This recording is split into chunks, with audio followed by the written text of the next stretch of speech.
What's up, everyone? Welcome to the Ramblers podcast.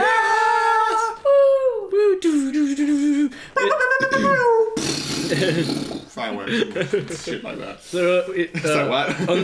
we're the Ramblers. We talk about anything movie, games, and cool related. Apparently, it's And fireworks TV as show well. And fireworks. I've got Danny with me as always. Hello. And we've got again special guest Creed. Am I still special guest at this point? Or am I just like you're a touring bass member. Yeah. I still maintain that I am just like the scrappy remains. Yeah, you're the touring bass guitarist of our band. I'll take that. All right. That sounds nice one, mate. That was a good book. This is just the beginning too. sorry, I'm a bit coughy. I have a bit of a cough for some reason, so if I keep coughing, that's why. Squeaks. Oh, yeah, squeakiness. Yeah, That's alright. You don't want to leave. Oh, I'll do that. There we go. I get it. Oh. How's everyone going? Do you know what? I want to let Danny answer first. Yeah. Because she always has such insightful answers.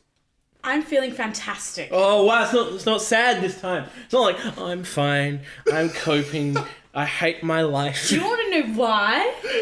Because uni doesn't exist in my life anymore. Well, until they say, hey, you've graduated, come back. Or until they say, hey, we've got a job at the uni, come work for us. And I'd be like, sure, if it means money. Money, spelled with an M-U anyway.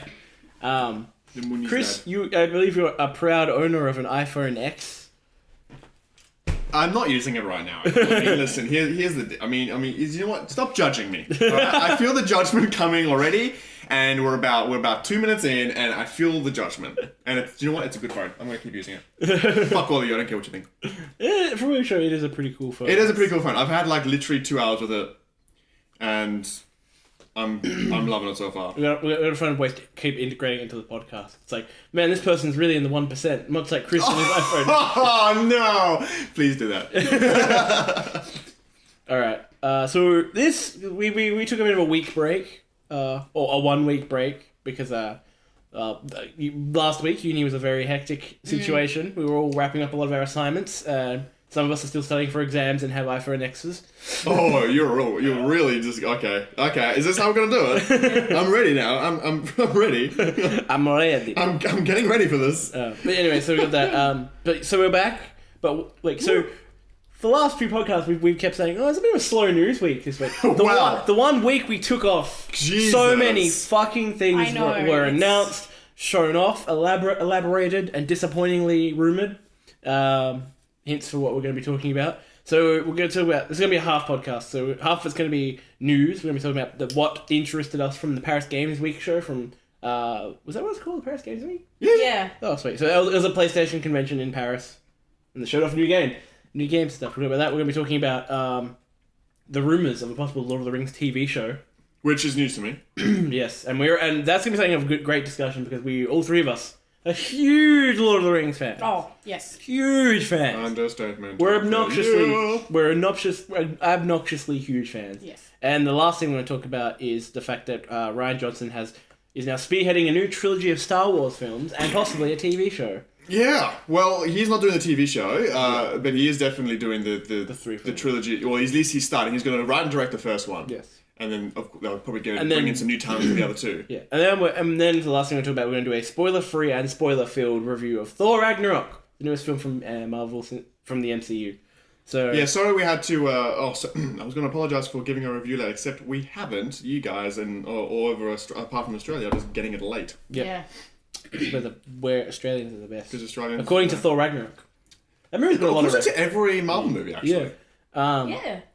But like this movie specifically. This one was like a good extra week ahead of time. Yeah. So we'll go on to our news things. The first thing we talk about is the games that interested us from Paris Games Show, and just a general vibe, but a general impression of what we thought of Paris Games Show. So they showed a conference of all these new IPs and not previously established IPs which are coming out. Do you guys remember that tweet that Sony said before the press thing that was like, E3 was only half the story. Get ready for all the new IPs, and they showed what 9 gimmicky VR games. I mean, say what you will about what the hell isn't that? Say what you will about Sony, but they know how to market their. Oh, they do. And do you know what? And they're really.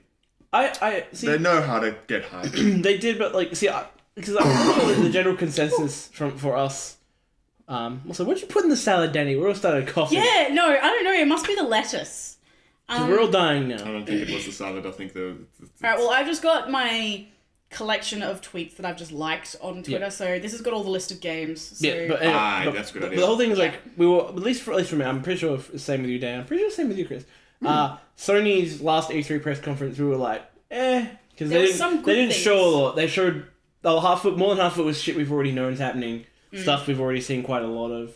And there's a few little like nuggets. There were definitely some pointless ones, like the God of War one. Yeah, like- Yeah. pretty pointless. which I'll bring up again for Paris Game Show because again they showed another. Yeah, there were a couple that just were there, obviously as filler. And so then when they said that E3 is only half the story, that Paris Games Show is going to be I was like, oh, all these brand new IPs and all these. And yeah, they gave us a few new things that looked exciting, and they showed us a bit more things we've already seen. That one thing in particular that was particularly amazing. I But wonder what you're talking Yeah, about. baby. But everything else was just like, now we've got all these VR games that look gimmicky. They all look at these gimmicky VR games. Oh It's yeah, just there's like, so many VR games. But none of them look like Resident Evil level of VR game where it was like, this is a game. Apart from a couple, No, I didn't even. which we already had seen. So one of them was obviously Moss? Moss, yeah. So, but the whole thing again, Moss is more of just a normal game that it's not really using VR. Actually, yeah, no, that's true, Yeah. yeah. Well, what I will say is that I am glad that for the most part there's a few in the conference themselves, but for the most part they kept the VR games and the indie games in like a pre-show. Yeah. Like, because I actually completely missed a good 80% chunk of the pre-show because I had Yeah. other things going on, Yeah. and I ended Yeah. up coming Me, through me, for and the press Danny, me conference. and Danny watched the pre-show and we were like, why? It was just But- VR game after VR game after But indie game. if they're going to talk about VR games, that's probably the way they're going to do it. They should do it Yeah. because for me, for example, someone like me who came in and had a very small amount of time to spare, Yeah. and it was just for that like 45 Yeah. minutes that they had. Yeah. They could have shown they could have shown a demo reel, not demo reel, just a flash Yeah. wheel of all these games coming out, which Yeah. means nothing. They just showed a little bit more. Just here's the important things, Yeah. and it was a short show as well. You're very short. So they were able to keep that relatively concise, and I kind of appreciate that. I appreciate it, but when the tweet came out that was like 9 brand new titles and all that stuff, because I kind of Bit misleading. Yeah, I was like, I saw that. I kind of see at this point how a lot of people do that. VR and VR games are in their own little thing. So when Sony comes out saying we've got 9 brand new IPs, I immediately was like, okay, so they're probably not going to be VR games because VR's not at that point of being commercially Viable. like not commercially viable, but more like not in the part of being commercially accepted as just a normal game because Yeah. it's kind of its own thing. So I was like, 9 new IPs. Oh my god, it was half story, and then 7 of those were.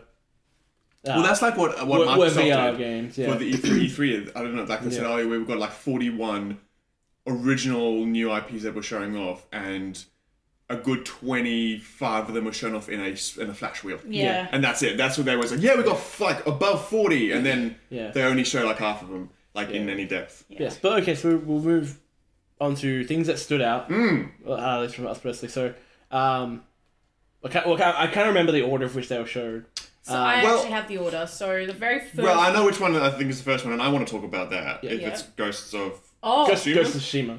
Yeah, That's the first one, isn't it? No, Well, the actually, no, the the first thing first they showed, I think, was Concrete Genie, and no, then they showed showed out Guacamelee 2. Oh, Yes, that, but that was no, the that pre-show. that was part of the pre-show. Oh, are you talking Same- about the same- main show? yeah. the main, like the last 40 minutes. Yeah. Oh, okay. There's Guacamole for anyone who is. There was the Hong Kong Massacre, which you were very interested That was in. part of the pre-show. Yeah, that's what I'm just saying. Yeah, then but we're not there's- talking about pre-show. We're talking about the. I'm just trying to go through which ones. But okay, the first game that I think. Yeah, Ghost of was Tsushima. the Of first? Tsushima. But we'll talk about Ghost of Tsushima. And that one, do you know what I loved about the way that they did that was normally what you'd have in your average game reveal is black screen, developer splash screen, then some random unknown gameplay, and then title. Yeah. What they did This here, was cinematic and was yeah. like. No, plot. hold on. What they did here was that they showed you black screen. Yeah. Went into the game. You saw, it's a Japanese game. You don't exactly like Japanese style game. You don't exactly know what's going on. Here's a title, and then they used the developer splash screen as like an event. Like, yeah. hey, this is Sucker Punch. Yeah. Boom. So- this is the game that you've been Yeah. waiting for Sucker Punch. So for the, oh yes, you. Yes, I just thought that was a Yeah. really Oh, that cool was way of great announcing reveal. it because normally you'd see Sucker Punch as Oh, your yeah. first title, and you're like, okay, cool, here's a new game. So I thought that was a very interesting way. Oh, that it's they- very cool. I really liked it. For those who don't know, Ghost of Tsushima Yeah. is from what we know is going to be silent. is going to be an open world Adventure. a game that takes place in feudal Japan. automatically ticks from Yeah, there. seriously, yeah. And absolutely. you play as a former samurai who went off, lived his life in peace, and this group of samurai rode into his town, burned it, killed everyone in, and so you go from being a samurai without a lord, without a family, to being trained as a ninja, and your job is to go and hunt down the people who did you wrong. The ninja thing isn't implicitly said, but there's that really good shot where he's in the samurai armor, and the flames circle around him, and it burns out a samurai armor, and underneath he's got ninja tabi and all that stuff. And then the next thing you see is him run, jump, throw a smoke bomb down, then grab someone and like slice their throats. And like I was like, open world ninja game in feudal Japan. Pretty much, yeah. Ooh, finally! It pretty much is. I'm so glad this game's out. I'm down on concept because I have been complaining for years, and probably people who've been listening to the podcast know, and people who are friends of me who know. I'm sorry. I have been complaining for years about the lack of ninja games we have. Proper, legit ninja games. Yeah, like, but that's interesting when it comes to Sucker Punch as well, because it's a Western studio tackling Eastern. That was the one weird thing. Had all these Japanese characters who were like... I was certain it would be, this is Studio Japan. Yeah, and I was like but then they be? started speaking English. They were like, what do you doing a samurai? Yeah. And I'm like, this was Japanese, they wouldn't be speaking English. Yeah. And then it was like Sucker Punch. I'm like, oh, this is unexpected for Sucker Punch. It really is, and it's so cool to see them going from Infamous, which is probably the most Western game you can get that's not Red Dead, and move into this very Eastern, very authentic kind of looking Eastern game, which is so out of what you would like. If you had given me like a top 10 things to guess, okay, here's what Sucker Punch are working on next, that wouldn't have been there. So I think Sucker Punch's been really quiet over the last couple of years. Yes, because did they do since First Light? Okay, so they did First Light. So the expansion First Light came out after Second Son. Yeah, and then they went quiet. Yeah. So I was always wondering, because they're one of the Sony's B teams. Yes, or you could call them A A-team. team. No, they're definitely they're an up there with Naughty Dog and Insomniac and Japan Studio. Insomniac isn't Sony's though. Not anymore. But they're still kind of in that that really good graces with Sony. Well, where Sony was like, you can make they will make an exclusive for Sony. I only say that because they made Sunset Overdrive for Xbox. Yeah, so they are a little bit more independent, but they are in that caliber of studios. Absolutely, you're right. Yeah. But so I wasn't expecting this, but what makes me really happy, not in fact concept, I'm already down. Like I'm gonna be absolutely from not just that trailer. If you said a AAA open world ninja game where you play as a ninja in Future Japan, I'm like, well, an open world action adventure. Yeah, I'm like, well, I'm gonna be buying it. There's no question. But the fact that it is Sucker Punch, and from what we know, open world games are starting to get a bit of a stigma now, where it's just like, open world, like, because it's been done wrong more. The majority of them have been done wrong. I don't think it's about them being done wrong. I think it's about them being done the same. Yeah, where it's just like, find this area that reveals more, but it's the Ubisoft syndrome where they over polluted it, and then so as soon as I hear a game's open world, I am like, okay, but then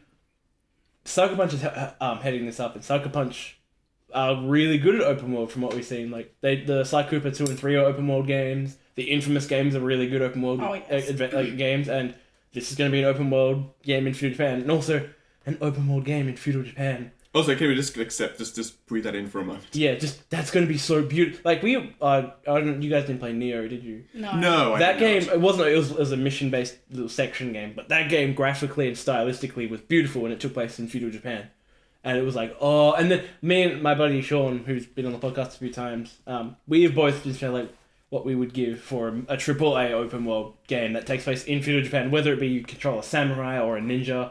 Something along those lines. We've been like pining for Assassin's Creed to go that route because it always felt like that was why hasn't Assassin's Creed gone here? It felt like the obvious next step. But they're like no, we don't want to go to Japan. I think I think there'd be a lot of comparisons between Ghost of Tsushima and what Assassin's Creed could have been if they went to this area. But I like the fact that it's not. That it's because Sucker Punch. It's very interesting to see what they're going to do without giving a character superpowers. Yeah, and it's also not a cartoony. It's also not cartoony. No, it's not, because Infamous had a bit more of a realistic. It was very bright, stylistically and story wise. It had a comic look to it. Yeah, it was going. It was going after the comic book view, and then Sly Cooper is a cel shaded animation essentially. But this has realistic looking graphics, realistic looking character model. It looks amazing. And it doesn't have the warpiness that they're known for. Like, Second Son went from way more realistic vibe, but when I say I more think of Infamous 1 and 2. Everything is very exaggerated in their games. Yeah. Like, colours are exaggerated. Oh, that definitely comes in Ghost of Tsushima as well. The bright reds. But what they're working on is a little bit more of like a range between your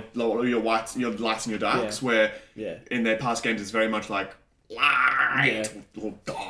I feel like this game. I like the fact that a Western studio is doing this. I'm really interested to see how that turns out. Because it's not again, so I have faith in Sucker Punch. Same. Everything I've played of them, I've liked. I haven't played all their games, but a lot of the games that I have played of them, I've really enjoyed.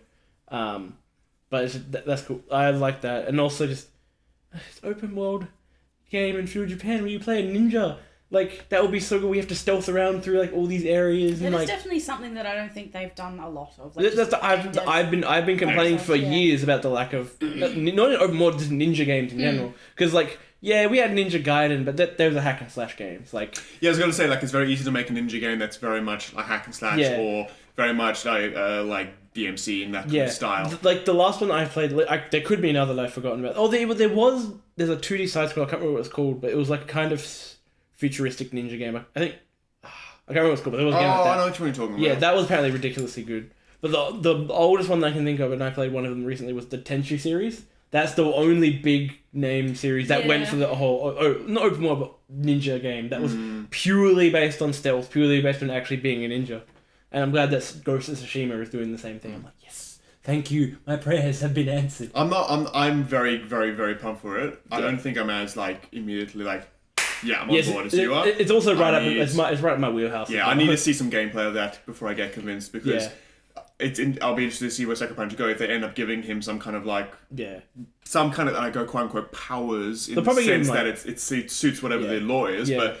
I'll be interested to see how they pull it off. So I'm very, very, very, very, very interested. Well, I feel like I could be completely wrong, but I feel like there might be powers in a sense because back in Feudal China, ninjas had their techniques. That's what I mean. Like and stuff that seemed it was all smoke. It was all broke down smoke and mirrors and shit and all stuff. But back in those times, it was considered like weird magic because they could do really weird shit. Like they'd disappear and what would be left is a log, and people were like, "What the fuck is that?" And like. Or stuff like that where like they could do other sorts of things and like I feel like you would get stuff like that. You wouldn't just be like I've got my katana and I've got my kunai and all that shit. I feel like they would give you like your chakras and all that shit. But that would be really cool. Danny, what do you think of Ghost of Tsushima? Ghost of Tsushima. That title does not roll off the tongue very well. Ghost of Tsushima. Tsushima. Ghost of Tsushima. Yep, that one. The T is silent. Yeah, Tsushima. Yes. I'm excited. I mean, I've never been one for ninja games, but to be honest, I don't think I've ever played one. There's a sad lack of that's probably why I've just not been excited sorry to bring it, but can you guys just imagine that soundtrack that this game's going to have? Yes. It's going to have like one of those awesome like... I'm very... Yeah, like it's going to be so... But I feel like they could still put a little bit of a twist Oh, on it yeah. as well. I like to hope so, because that is, I mean, the sound, like a game is nothing without its sound. Agreed. Whether it be effects or music, Yeah. Do you have anything else to add about Ghost of Tsushima, Danny? See, like Ghost of Tsushima. Yeah. Ghost of Tsushima. We will get there by the end of episode 20.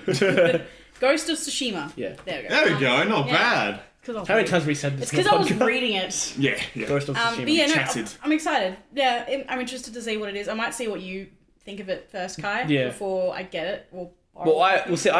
They've got a copy from me immediately because again, I've been just the concept alone's enough. Yeah, I've been craving a game like this for years, and the only games I can find of this are games back from the PS2 era. And yes, they're great, but again, like they're so old. There's part of you where you're like, man, I wish this was in 1080p and had good graphics, and maybe the controls weren't so janky, like stuff like that. So like, thing. All right, so there's that. Next game, we'll talk about a little bit about it because I'm interested in it. I know you're really keen on it, Danny. Is Concrete Genie? Yes. Danny, what is Concrete Genie? So from what we saw, it looks like this kid living on the streets of Harlem. No, it's not Harlem. I don't know where it is, but it's not Harlem. I was just making a Luke Cage joke. It just looks like, and the world looks very grey and dark and sad. Yeah. And you go about the world, I think, either to brighten up the world as well as, I think, to keep yourself company, is you use your magic wand to draw a magic paintbrush, to draw on the walls of various buildings and create pictures that come to life. So you can create a landscape of things like I don't know, maybe just like the sun shining in through the trees with grass flowing, but then and it lights up like the area or stuff like that. And so it creates a little bit more like welcoming and homey. But then there's the only sort of enemy that we saw from the trailer, or what looks like enemies, were kind of Yeah. I'm assuming like street rat bully type things Yeah. that obviously try to beat you down. Street rat, scoundrel. No. Wow. No, I was trying to avoid that because I know you were going to sing that. Yeah. But it looks cool because obviously they come by and they essentially erase what you've just drawn. Yeah. Or painted. Yeah. Oh, sorry, painted. Yeah. But yeah, that's pretty much all that they've shown so far. But I'm really excited just because I'm really excited as well. I'm a sucker for visuals, as everyone knows. See, yeah, I'm excited for Concrete Genie because I think it's really unique. It's like the Blob with a bit of edge. Yeah. Like if it a wasn't, lot of people are saying like the Blob. Like yeah. but not rudimentally stuck to color. It's more about art. Like you don't just like I'm gonna paint this wall red. It's like I'm gonna paint this mural on the wall. And from what we saw, the painting mechanics aren't just I paint this. You actually have like this massive palette of like things, and you like puzzle select it essentially. It looks it looks like a really cool puzzle platformer, which that's what I'm intrigued. I really like the atmosphere. It looked really cool. The only thing that I'm kind of worried There's about. really good music in that trailer. Oh yeah. The only thing I'm worried about though is that they could because I don't know who's making it. Yeah, who's developing it? It doesn't. Quickly Google. I don't know, but I'm worried that they might do the route of okay, so you're in an area and you need light. Yeah. So you can't just be like, you can't draw whatever, you need to draw something specific. So they may give you things like draw a sun or draw a, I don't know, a torch or something like that. So it might restrict you that. But I mean, I'm okay with that as long as it doesn't stop you from drawing a lot of things. Yeah. I just like it. I think I love the tone of what the trailer showed us anyway. And it's a new type of game. Like it feels like something like, it does feel a bit indie. Oh, absolutely, yeah. It's something that I can get excited for. I really like it. So I typed in Google Concrete Genie. Yeah. And it came up with a floor grinder. Well then. That's alarming to the highest degree. Let me see. Okay, so there's actually done by PS4, their website. So let me just have a look and see what is there. Concrete Genie. True art, bringing painting to life in this moving action adventure. Exclusive. Okay, so it actually has an overview of it. Yeah. So, Are you excited for Concrete Genie or interested? No, not really. Fair enough. Yeah, no, I knew straight away. You're just kind of. Yeah, it's not very much my kind of game at all. Yeah, that being said, though, there was a lot of intrigue watching that trailer. Oh yeah. Because that's a beautiful trailer. Yeah. Like they really. So those games aren't usually in my wheelhouse either. Like I was like, this looks like a weird indie game. And then I kind of checked out. And Only we know what you think about indie games. And I was like, oh, weird. And then I checked out and I was like watching it. And I'm like, wait, it's a pretty good trailer. And I was like, oh, there's a lot of heart in this. Oh, I really dig it. And then by the trailer, I'm like, I might actually give that a go when that comes out. Yeah, no, I really like the trailer. It's an interesting concept for a game, and it really shows off how Sony makes literally whatever game. They allow a lot of they will make any game that they feel like will get sales, but not in the bad way. Like if they feel like there's a good idea for a game, they'll make it. That's really good. All right, so what's the next one? The next one that came out was Erica. It's that live action. No pass. I mean, you guys can look elsewhere if you want coverage of that, but yeah, I don't know. None of us seem to be. I'm not sure. On that. I think it's a gimmick that needs to die. Like I don't mind it. I mean, the other live Link game. What was it? Like something agenda. Yeah, no. That looks pretty interesting, but I think there's some that just pull me more than others. I just thought it was just like, because it's live action. Like I'm all for like games like Detroit Beyond Human and Heavy Rain and stuff, but there's more than it. It's those games are kind of glorified QuickTime events. Yeah. But there's still a lot of player input there. And you're still moving around doing things. But because this is a live action, you say what they do. I don't know if it's like, I did this and I'm watching an actor do it. To me, it's like it just feels awkward to me. Just put it on the table. Oh no, because it'll make a noise. That's right. Yeah, it feels awkward. It's just like, oh, now I'm watching this. To me, it's a weird thing that I've never liked. And I know there's no fan base for it.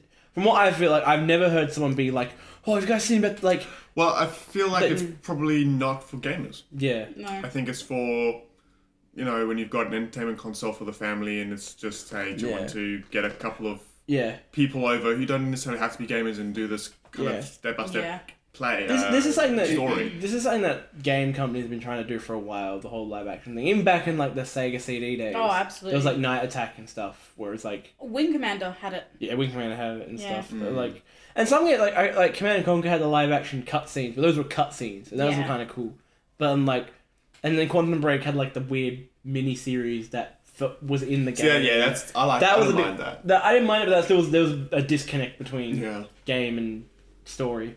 But this it just doesn't seem to be any of our wheelhouses yet. yeah, I'm just it's a gimmick that I've been wanting to die for a long time. So it's just not. I like the fact like you're not limited to sets and actors when you're making a digital video game. You're limited to create technology and you create creativity and what you can do.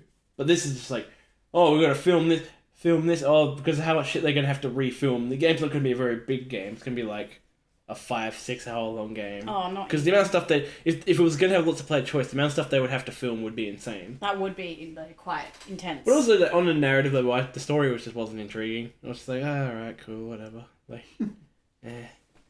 But anyway, all right. What's the next game, Danny? Blood and Truth.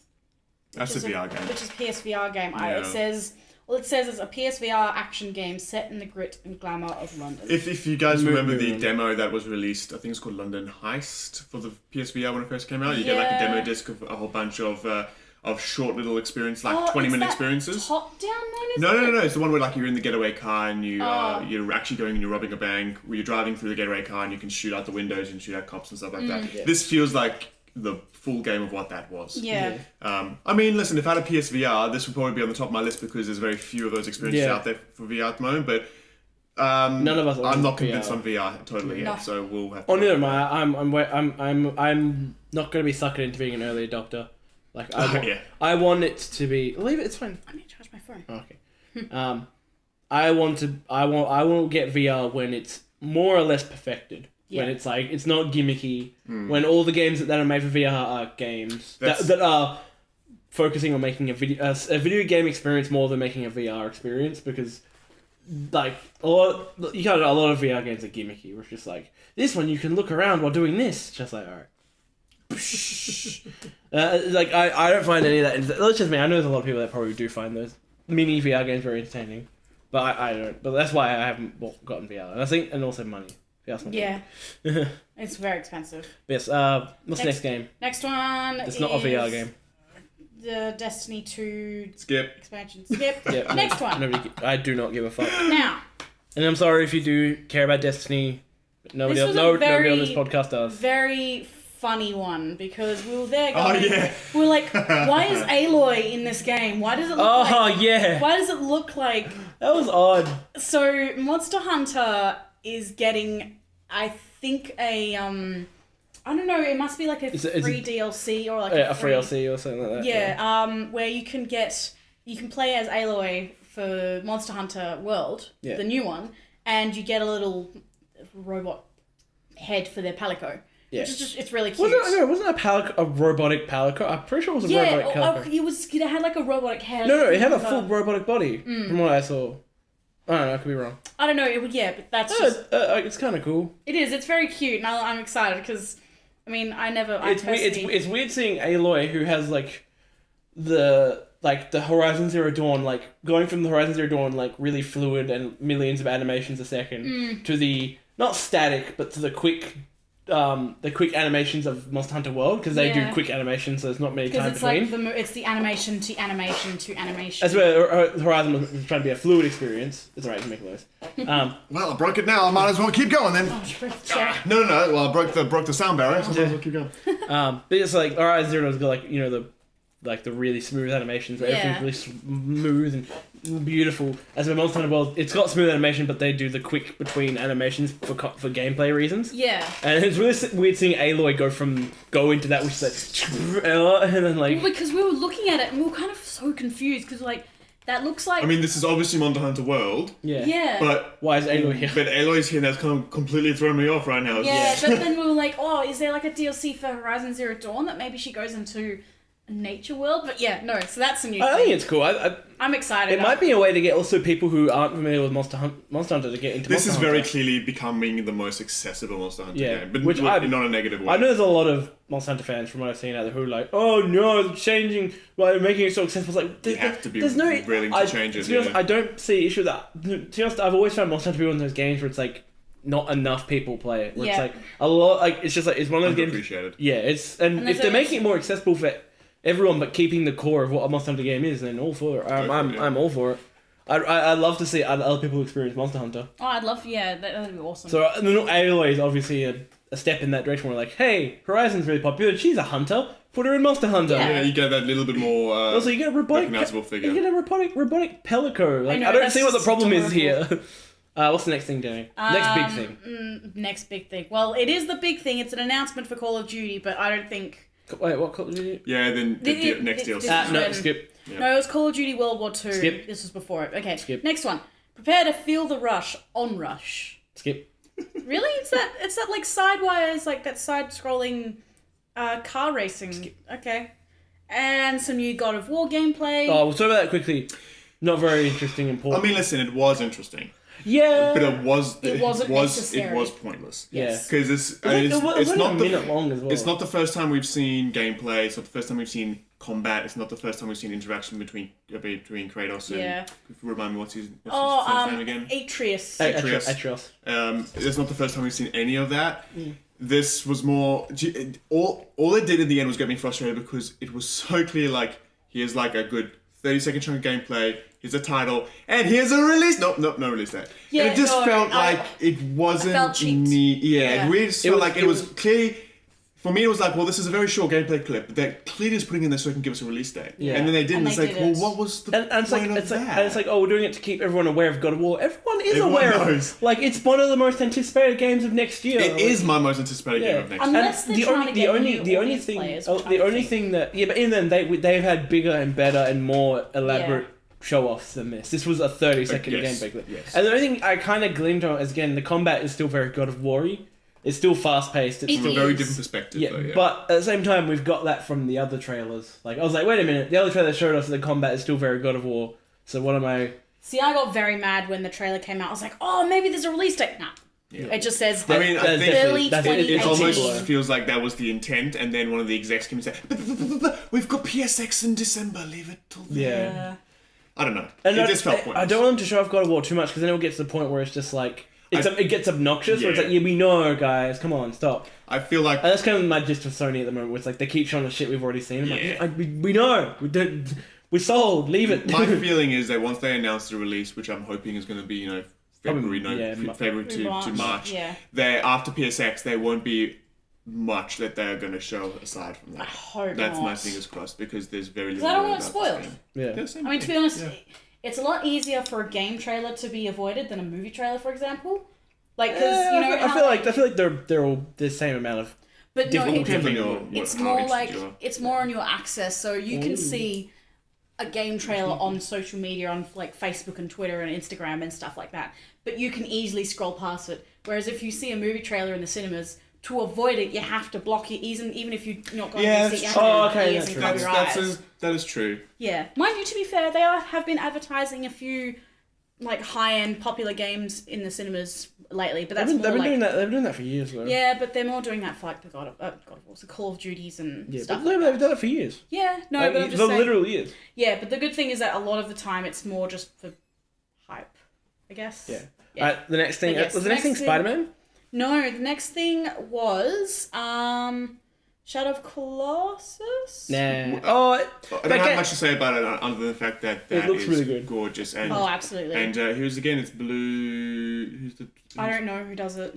It's not Team Ico. No, it's Blue Point Games. Yeah, that's which are it. the same guys who remastered Uncharted Legacy. There are when you go to a studio for remastering and remaking, that is the studio Yeah. you go to. And They're it's superb. It's at really that. cool because like, because a lot of people are like, oh, they're re-releasing Shadow of the Colossus because it did get a HD remaster not too long ago, but that was an upscale. This is a full from the remaster. ground up. Like, it Yeah, does I not look agree. like a game that has been remastered. It looks like a game that was made. I saw a comparison year. between the two versions. I saw a comparison between the one coming out next year and was it next year? Was it Next year. Next year, and the one the most recent HD for upscale, PS3, yeah. and they don't look like the same game. Yeah. You know, the skyboxes, the character detail, the texture work, even the camera work. There are some scenes that are actually being changed up just to suit the characters, and it looks phenomenal. I'm really excited. I've played quite a bit of Shadow of the Colossus, but will you now play it again? Oh, definitely, because I haven't given it. I've played it. I think I had a friend who played it, and I kept going to their house and playing certain bits while they weren't playing.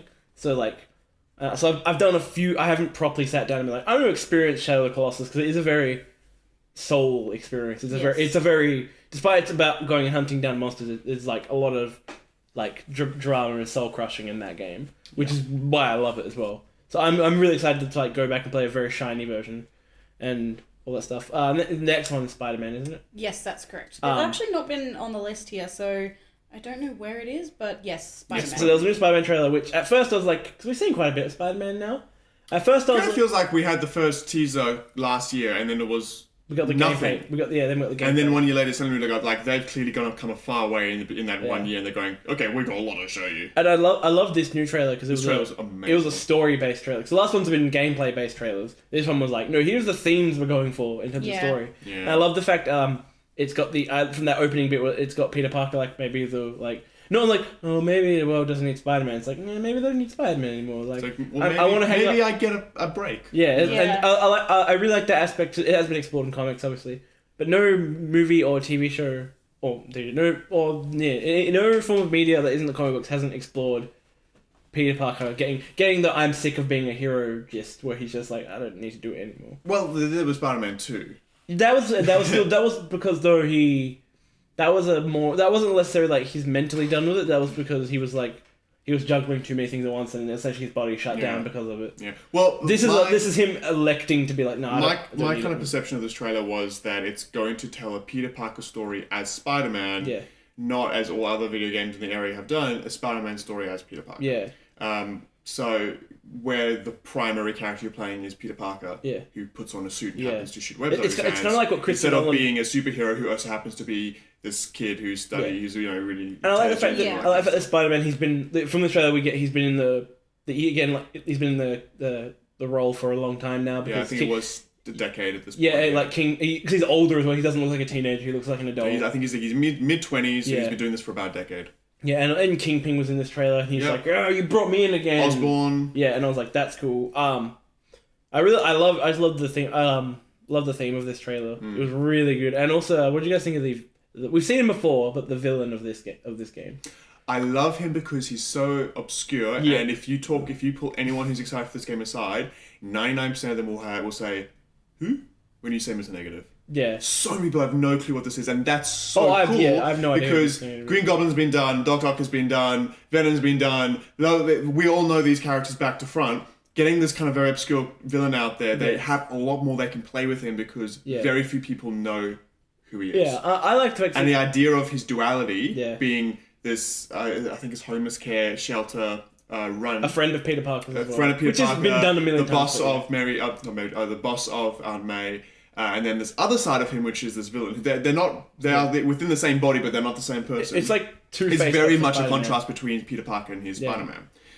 So I'm really. I like it. The only apprehension to Mr. Negative is the effect of what he looks like. I like it. I think it's cool, but again, part of me is just like it. They just inverted the costume. Yeah, that's why I'm like. It feels a bit lazy. The editor inside of me and the one who pays attention to like visual design is just like there's no creativity here. They just flipped the colors. You just went negative filter. Did it? Yeah, no, I get that, but I do like it. It's effective. It's still quite effective. I'm keen to see what type of villain he is because it's a new villain. Oh. Is he a pre-established character, or is it? He is a pre-established character. Yeah. He's definitely been in the comics, but he's never been in any visual or interactive medium ever. I feel like he's from the Z list of Spider-Man. He's in that because Spider-Man has a really long roster of villains, and this is one of those that has nothing that you can. See, before what you just mentioned, then I was like I am keen for Mr. Negative, but before I was like, out of the That looks so.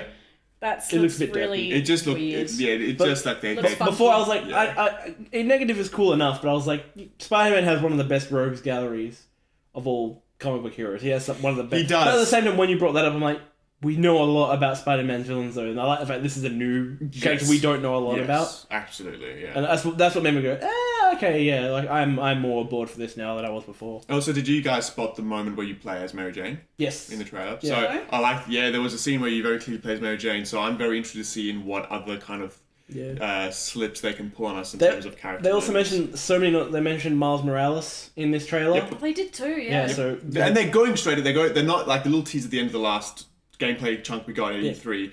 Clear that it's showing this is not just a tease. Like he's actually a very central part of the story. Yeah, which and is I like cool. I like that because like that also he works really if this story is about Spider-Man being done with being Spider-Man. That makes sense because Miles Morales he's the next Spider-Man. He picks up the not the cowl, but he picks up the mask. He picks up the mask and takes the role. Yeah, and it'd be really cool to have like a scene where like both Spider-Man and Miles Morales Spider-Man are fighting back to back against enemies.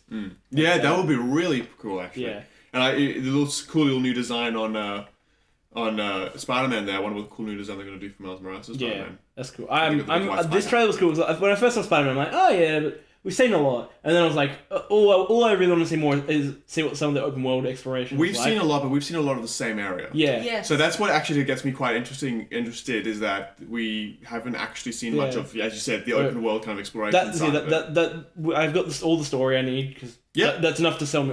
All I'm curious about now is what the open world exploration is going to be like. What the moment-to-moment gameplay is like, what kind of side objectives there are. Because that's especially for a Spider-Man game, that's a very key and important thing. Agreed. So to have your open world exploration be really well, because you're going to be Spider-Man, you're going to be web slinging your way through New York and doing all your Spider-Man things, and I want to see what type of stuff that implement game-wise that makes you feel like a hero. So like random little things that could happen where it's like, oh, that. But also moments that make you feel more vulnerable. Because Spider-Man is, especially now being a decade in, it's easy to make him be OP.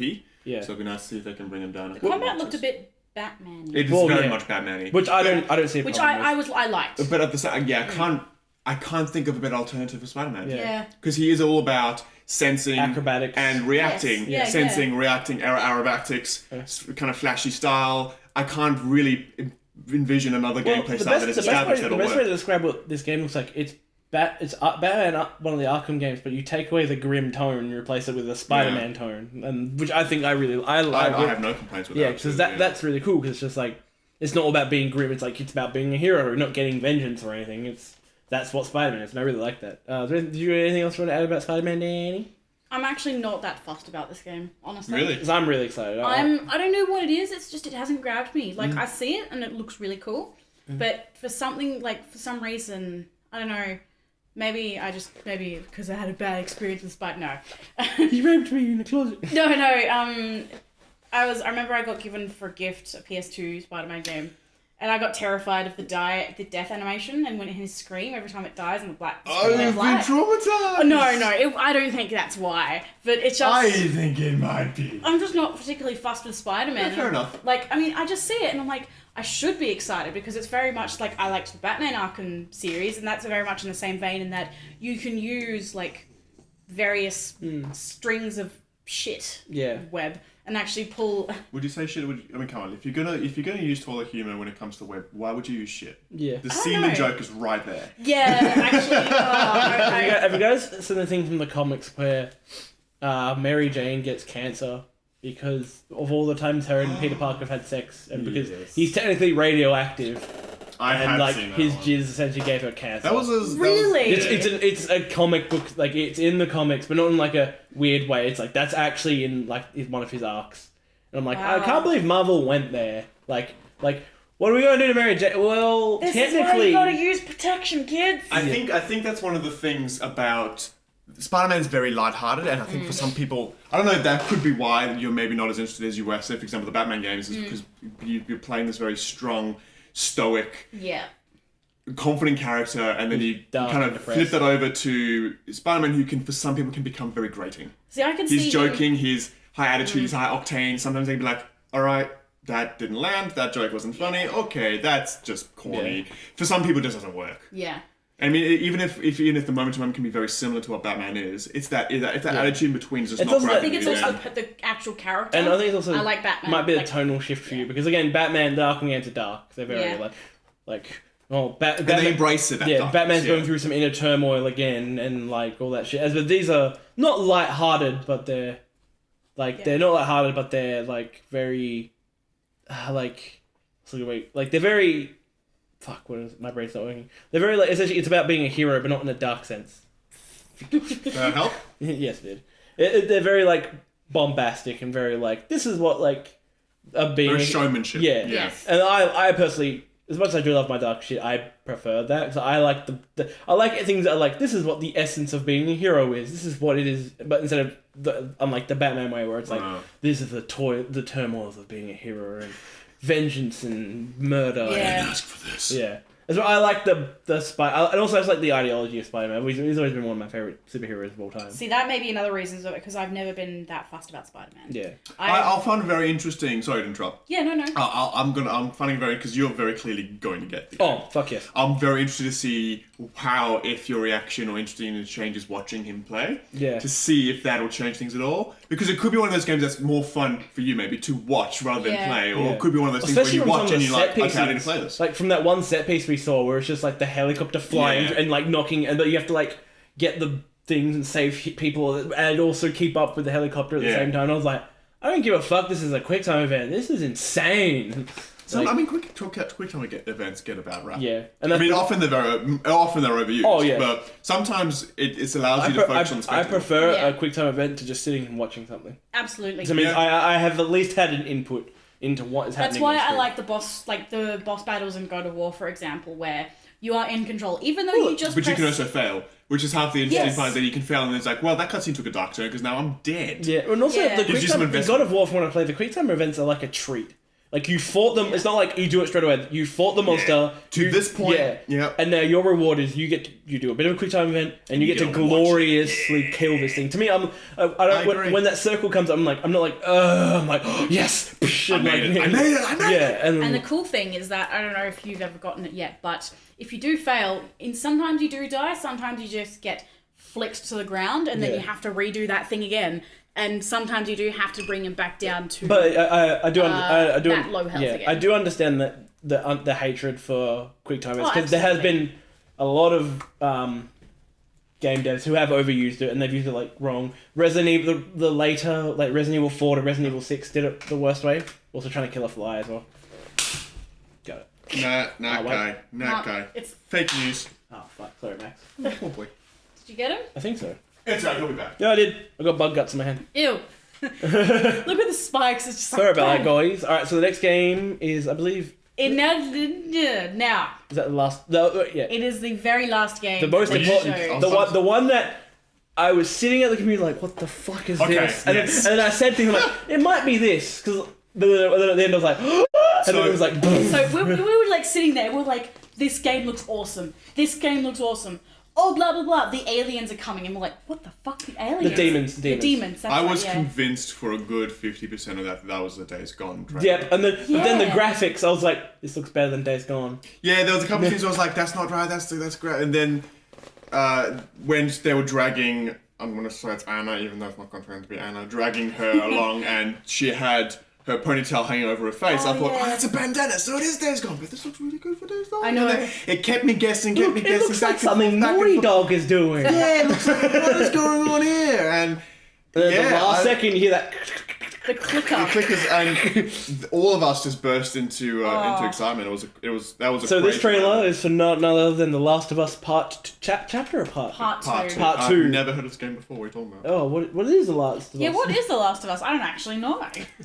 We should shoot ourselves. Must be This trailer very, was fucking great. What It a is fantastic Like, trailer. I love the fake out because, like, immediately the great graphics and great visuals, and then you're like, and then part of me was like, this could be Last of Us, and then all the terminology that hasn't shown up in the series shows up. So it's like, oh, the demon's coming. You've got what was that? What have you got? You got the seed. You got the seed in you, and like, Yeah. and all this stuff. It's like, oh, clip her wings. I'm like, I don't know. And then when the arrow, Outlast feels from this. I was like, oh, they've got some religious fanaticism. Yeah. and I was like, oh, maybe this isn't Last of Us because this is different terminology. This might be something new. And then the arrow, when that dude gets shot in the arrow, I'm like, oh, Last of Us. And, Yeah. then an Asian dude shows up, and I'm like, Like, no, not Last of Us. no, I was Yeah. wrong again. It and was then, pretty cool, And then like actually. the really awesome death animations, like it looks like something The Last of Us has. But, And then, yeah. the fucking hatchet into the head. Oh, that was boss. Oh, the hammer. The hammer. hammer, sorry. She uses the nail end of it. Yeah. That was actually the moment I knew it was Last of Us. Oh, really? So before the clickers came through,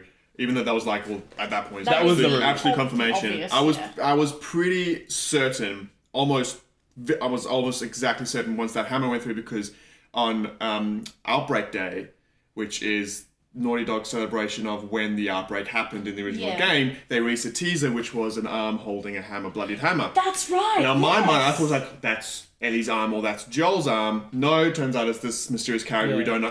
And she... And as soon as I saw that, I was like, okay, this has to be Last of Us. Otherwise, that's a very odd coincidence. Yeah. So that's when I kind of put that together. Also, that part where it's like clip her wings and she pins the girl down. I'm like, oh, they're gonna pan away. Bang. No. Bang, Yep. bang. I'm like, Stop doing it. I can't look, but And you can just see the skin caving in as well. And you see like you hear like the exact. We listen to it on a surround sound. Oh yeah. You just hear like the, and you're like, oh, that's gruesome. I think that was also a moment where I was like, I don't know if any other studio would have the balls to do this aside from And Naughty they Dog. would be allowed to do this. Yeah. Well, obviously, this is something that Sony has given them complete free reign. So you Especially- just go well, for if that they made hard The R. Last of Us 1, which is critically acclaimed as one of the greatest video games of all time, but not in the loose wise, it's like genuinely conceived as that. Like, I'm pretty sure Sony was like, alright, Naughty Dog, here's the company black card, and go nuts. Yeah, pretty much. If you want to spend it on parties, that's fine. Just give us a good game. Give us a good game at the end. Yeah, it's like, okay, here's the candy shop, here's the card, go nuts. Just don't buy it all on the red ones. Yeah. But like, that bit, and then like, again, that reveal, I was just like, when the hammer goes in the chick's face, and her, like, it wasn't just like, oh, she's dead. It shows the animation of her eyes rolling back and her face goes droop. She's like, and you're like, You can see the muscle tension. and you're just like, Phenomenal. oh, gee. And then like that awesome thing where she's like, oh, get behind me, and then the clickers run through. Yeah. I love the game gives you no time to process. It's like clickers cut to black, next frame, The Last of Us Part 2. And you're like, oh my god, it's too much information. Yeah, and you're like, oh, this game's gonna be so fucking good. Yeah. Have you guys So seen? I'm a little bit excited. Yeah. Just a little bit. Just a little Just a bit. little Did bit. you guys see the? Not really. We'll talk about it for a bit because we've got to wrap up soonish. Still got quite a bit to talk about. We'll go fast. But That's right. did you guys see the controversy? Not controversy, but the people claiming that the Last of Us 2 trailer I was too gory. violent, not suitable for kids. Boo, boo. It was R18. Boo, boo. Wait, was it? Yeah, it's Yeah. So Yes. I and understand their argument from the perspective that it is without context. Yes. That's the problem. It was out of... It's out of context. For anyone who doesn't, even for those who do know Last of Us, all they're seeing is a whole bunch of blood, guts, people who are disemboweled, people getting their arms smashed in, people getting their head smacked with a hammer. Yeah. There's a lot of just Someone quote getting unquote needless violence that doesn't have a context to it. These are characters we don't know. These are motivations we have no idea. This is a backstory that we are not aware of. Yeah. And it just feels like it comes out completely left field.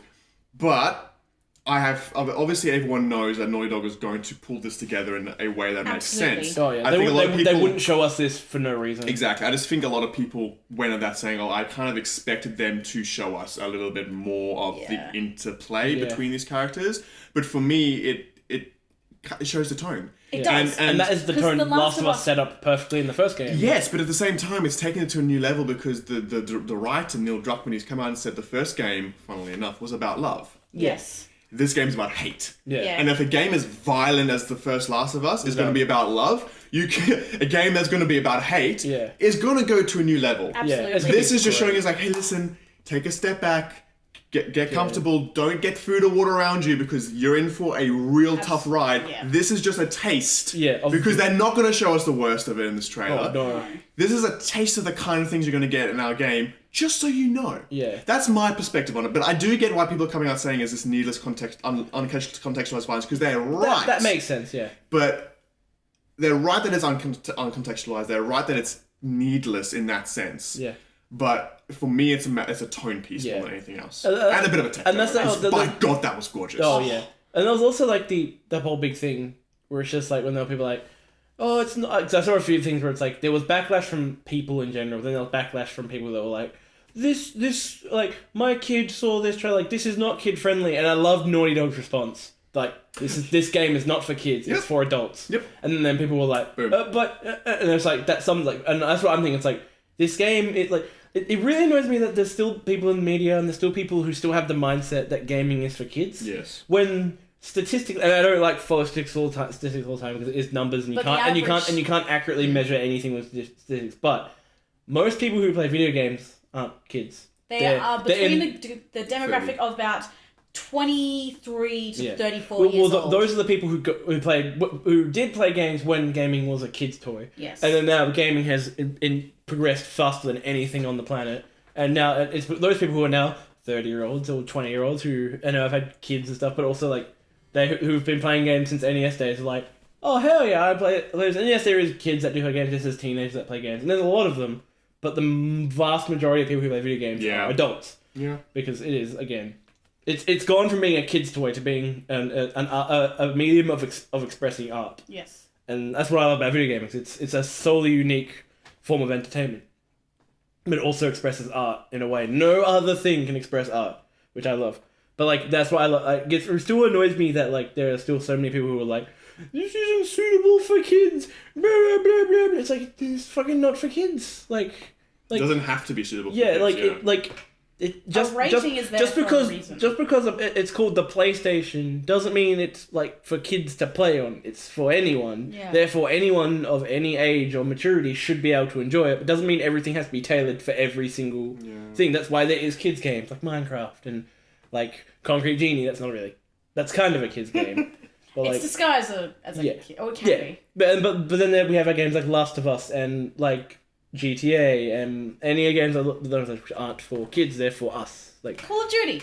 Yeah, well, to be honest, the majority of Call of Duty players. Yes, but it is not meant to be for kids. Oh, definitely not meant to. That's But yes, that's my end of rant. But besides that, how fucking good was that? How good was that trailer though? Yeah, I mean, in my mind, that kind of controversy was great. Yeah. I love that kind of controversy. Yes. Yeah. But I mean, it's not like I wasn't sold on it already. I mean, come on. Again, we were sold on. Like, they're making a second one. Like, quite frankly, they can show no promotional material between now and the game coming out, and I will buy the biggest, baddest edition that they offer. Of course. But obviously, this trailer isn't meant for people like me. These are meant for people who are not quite sure, or people. Who I think also for fans, more just to show them where they're going with this one. Yeah. That's true. Well, to be honest, that's the thing is that I was one of those people where I was like, I don't know where Last of Us is going. Like, okay, cool. Where could they go from There's here? a Fireflies sign, but that's about it. Yeah. That was their first. I'm so happy about how vague they're keeping it. Yeah, no, I do like that. Like, I don't want... Well, if you will remember, the first Last of Us, all the promotion and stuff was all very vague. It was all like zombie apocalypse game with characters, and so I wasn't sold on any of the original promoting material. So everyone was just being like, this looks a little generic. And then from word of mouth, I heard it was one of the greatest video games of all time. I actually didn't hear about it until the demo in God of War Ascension. Yeah. Wait, was it Ascension? Yeah, it was Ascension. And... yes. Yeah, and it was really funny because I played that and I hated it. Yeah. Like, really? It was I played that demo and I was like, I am just trying to avoid these monsters that can hear your sound and then you make a distraction and then you run. I'm like, that's it. This is not fun. This looks boring. I saw that demo. I didn't play it, but I saw it on YouTube and I thought that was amazing. Yeah. I was like, this looks awesome. Like, it's not just... That was also at the time where a lot of games would just run and shoot. It was like, oh, look, zombie, moving on. Oh, look, enemies, moving on. This was like, look, enemies that pose a genuine threat to your life. Yeah. Then shooting is not the way. You can try, but you, it went for a smarter approach. And I remember seeing that being like, that looks rad. But we'll move on to the next bit. I think that was all that was announced at Paris Games. Huh? I'm gonna go to the toilet. Okay, just say that, go! Fuck! How's the iPhone X, Chris? I'm just, this is the point where you just have to put things on both phones. Oh, yeah. So I'm just trying to, balance them between the two now, make sure I've got all the essentials I need. Cheers. Yeah. Diggity, diggity, diggity. Diggity. But I love it so far. It's smooth AF. Oh, nice. Like, and you've seen how poorly my other one performs. Oh, yeah. So I'll take it. Absolutely. Yeah. It looks pretty good. Like, I lost faith in Apple a long time ago, but... Oh God, the quality on screen. Just look at the load there. Okay. 2 seconds. Wait, now look, I've got images coming through there already. Yeah. Just wait. It's not fully loaded. Jesus. It's still loading. That's really and good. these are already filling in. It's amazing. I love it. That's a good... This is all I ever wanted. I lost faith in Apple a while ago, but now I've kind of rekindled that faith. I'm like, oh, they seem to be making pretty cool. It depends on what kind of phone experience you want. Yeah. Like I've always kind of said like the PC mobile market is your Android. Yeah. And if you want a console experience on your mobile, that's what iPhone does because it's very controlled and it's very. The thing that drove effective. me off iPhone is I've never been a fan of Apple's UIs. Fair enough. Yeah, the grid system is a bit old school. I will be frank. If in terms of operating system, one thing I would like them to change the most is that. UI. See, I agree. I've got a Windows phone, one of the Nokia Lumias, and I am so sorry. Yeah, but no, the thing what I love about that phone is like it took the idea of what Windows did with their OS and did it for phone, where like you have a completely customizable UI. Where you choose what you want on your UI, but it's all like not just where it is, like what you want, but where it is, what type of system you want it to appear in. And I really liked that. I was like, oh, a UI I can kind of make my own, and I really liked that. Like as with Apple UIs, I was always just annoyed about how limited they can be some of the times, and just how finding things was a bit of a pain. Yeah, I mean, I will never hold it against someone who says, "Oh, the iPhone is just too basic or too simple, too restrictive for me." It's like it just comes down to what you want out of a phone. Yeah. But yeah, people like to love to hate Apple, which I mean, yeah, you don't have to like. They do a lot of dumb stuff. You don't have to like them. But, don't hate on the people who do. Oh yeah, exactly. That's going to be yours, by the way. That's cool. I'll get a battery soon and. Get a battery on yours, and we'll try that. If that doesn't work, then you might as well use that one. Yeah. Because that one I'm going to open up. I'm going to repair the screen. Oh yeah. And I'm going to stick the battery down. Oh yeah. Do you want me to keep the vinyl on? Yeah, sure. It's a cool background. Or cool thing. Yeah. Better having no case. That's D-Brand. Oh, sweet. D-Brand is boss, man. You need to have a look at D-Brand. I love how it looks like carbon. Yeah, it's basically great. carbon fiber. Man, eh? How big was her shit? Ew. Fairly freaking huge. Oh, man. Let me show you D-Brand. I've been looking at Star Wars Battlefront 2 recently. Yeah. The new one. It actually looks pretty good from what I've seen. Besides loot boxes. Loot boxes are a bit thing, but they have fixed them quite a bit. I still kind of from playing the beta, I still kind of feel that when it comes to my multiplayer fix, I'm still probably going to go to Battlefield 1. See, I think it's just I don't know why. I was never a big fan of Battlefield 1. Like, is that right? I could not get could not get into it because I did play quite a bit, but like I don't know, I didn't find it that entertaining. Like the aesthetic wore off on me very quickly. I was like, oh yeah, and then I just got bored. I was like, like I've played Battlefield at its better. Like when I played it when it's been better than this, and just yeah. Again, I've never been overly interested in World War One. Oh, that's cool. There's a whole bunch of skins you can get for phones. Ooh, the dragon one's rad. I was actually bouncing between the carbon fiber and the dragon one. Oh, yeah. I almost got the dragon one. I think the dragon will be nice for grippiness. The stone one's awesome as well. Is that? There's a marble one as well. Yeah, the marble ones are cool. Also, mats are good. But like I got sick of Battlefield 1. Just the aesthetic wore off very quickly. And it's also there's a lot of suspension of disbelief. Yeah. It's like, I've got a freaking machine gun in World War 1. Yeah. I think also I've just moved on from not moved on from multiplayer shooters. I want new things from multiplayer shooters. As much as that was new. I'm hoping that Battlefront 2 can give that because it's set in Star Wars. They have a little bit more of an excuse to kind of go crazy. Oh yeah, easily. Hold on, I'll be right back. Right, cool. I'm all by myself, guys. I'll solo entertain you with a story.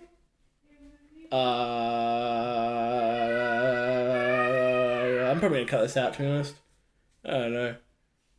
I finished Wolfenstein, guys. It's really good. Random mini Wolfenstein review in the middle of this podcast. It's really good. Not as good as New Order, but very good. The only issue is the ending isn't as epic as New Order. But New Order had a really good ending, and it's really hard to top that. But New Colossus is great. It improves a lot of stuff that the first game did. It's got really awesome art direction. The level design is insane. All the levels are massive. Lots of stuff to explore. Lots of collectibles. Really good collectibles. The upgrade system is good, even though the upgrades aren't as good as the upgrades from the first game. But yeah, really good game. Check out Wolfenstein 2 if you like shooters, especially old school shooters. Man, my co-host bailed.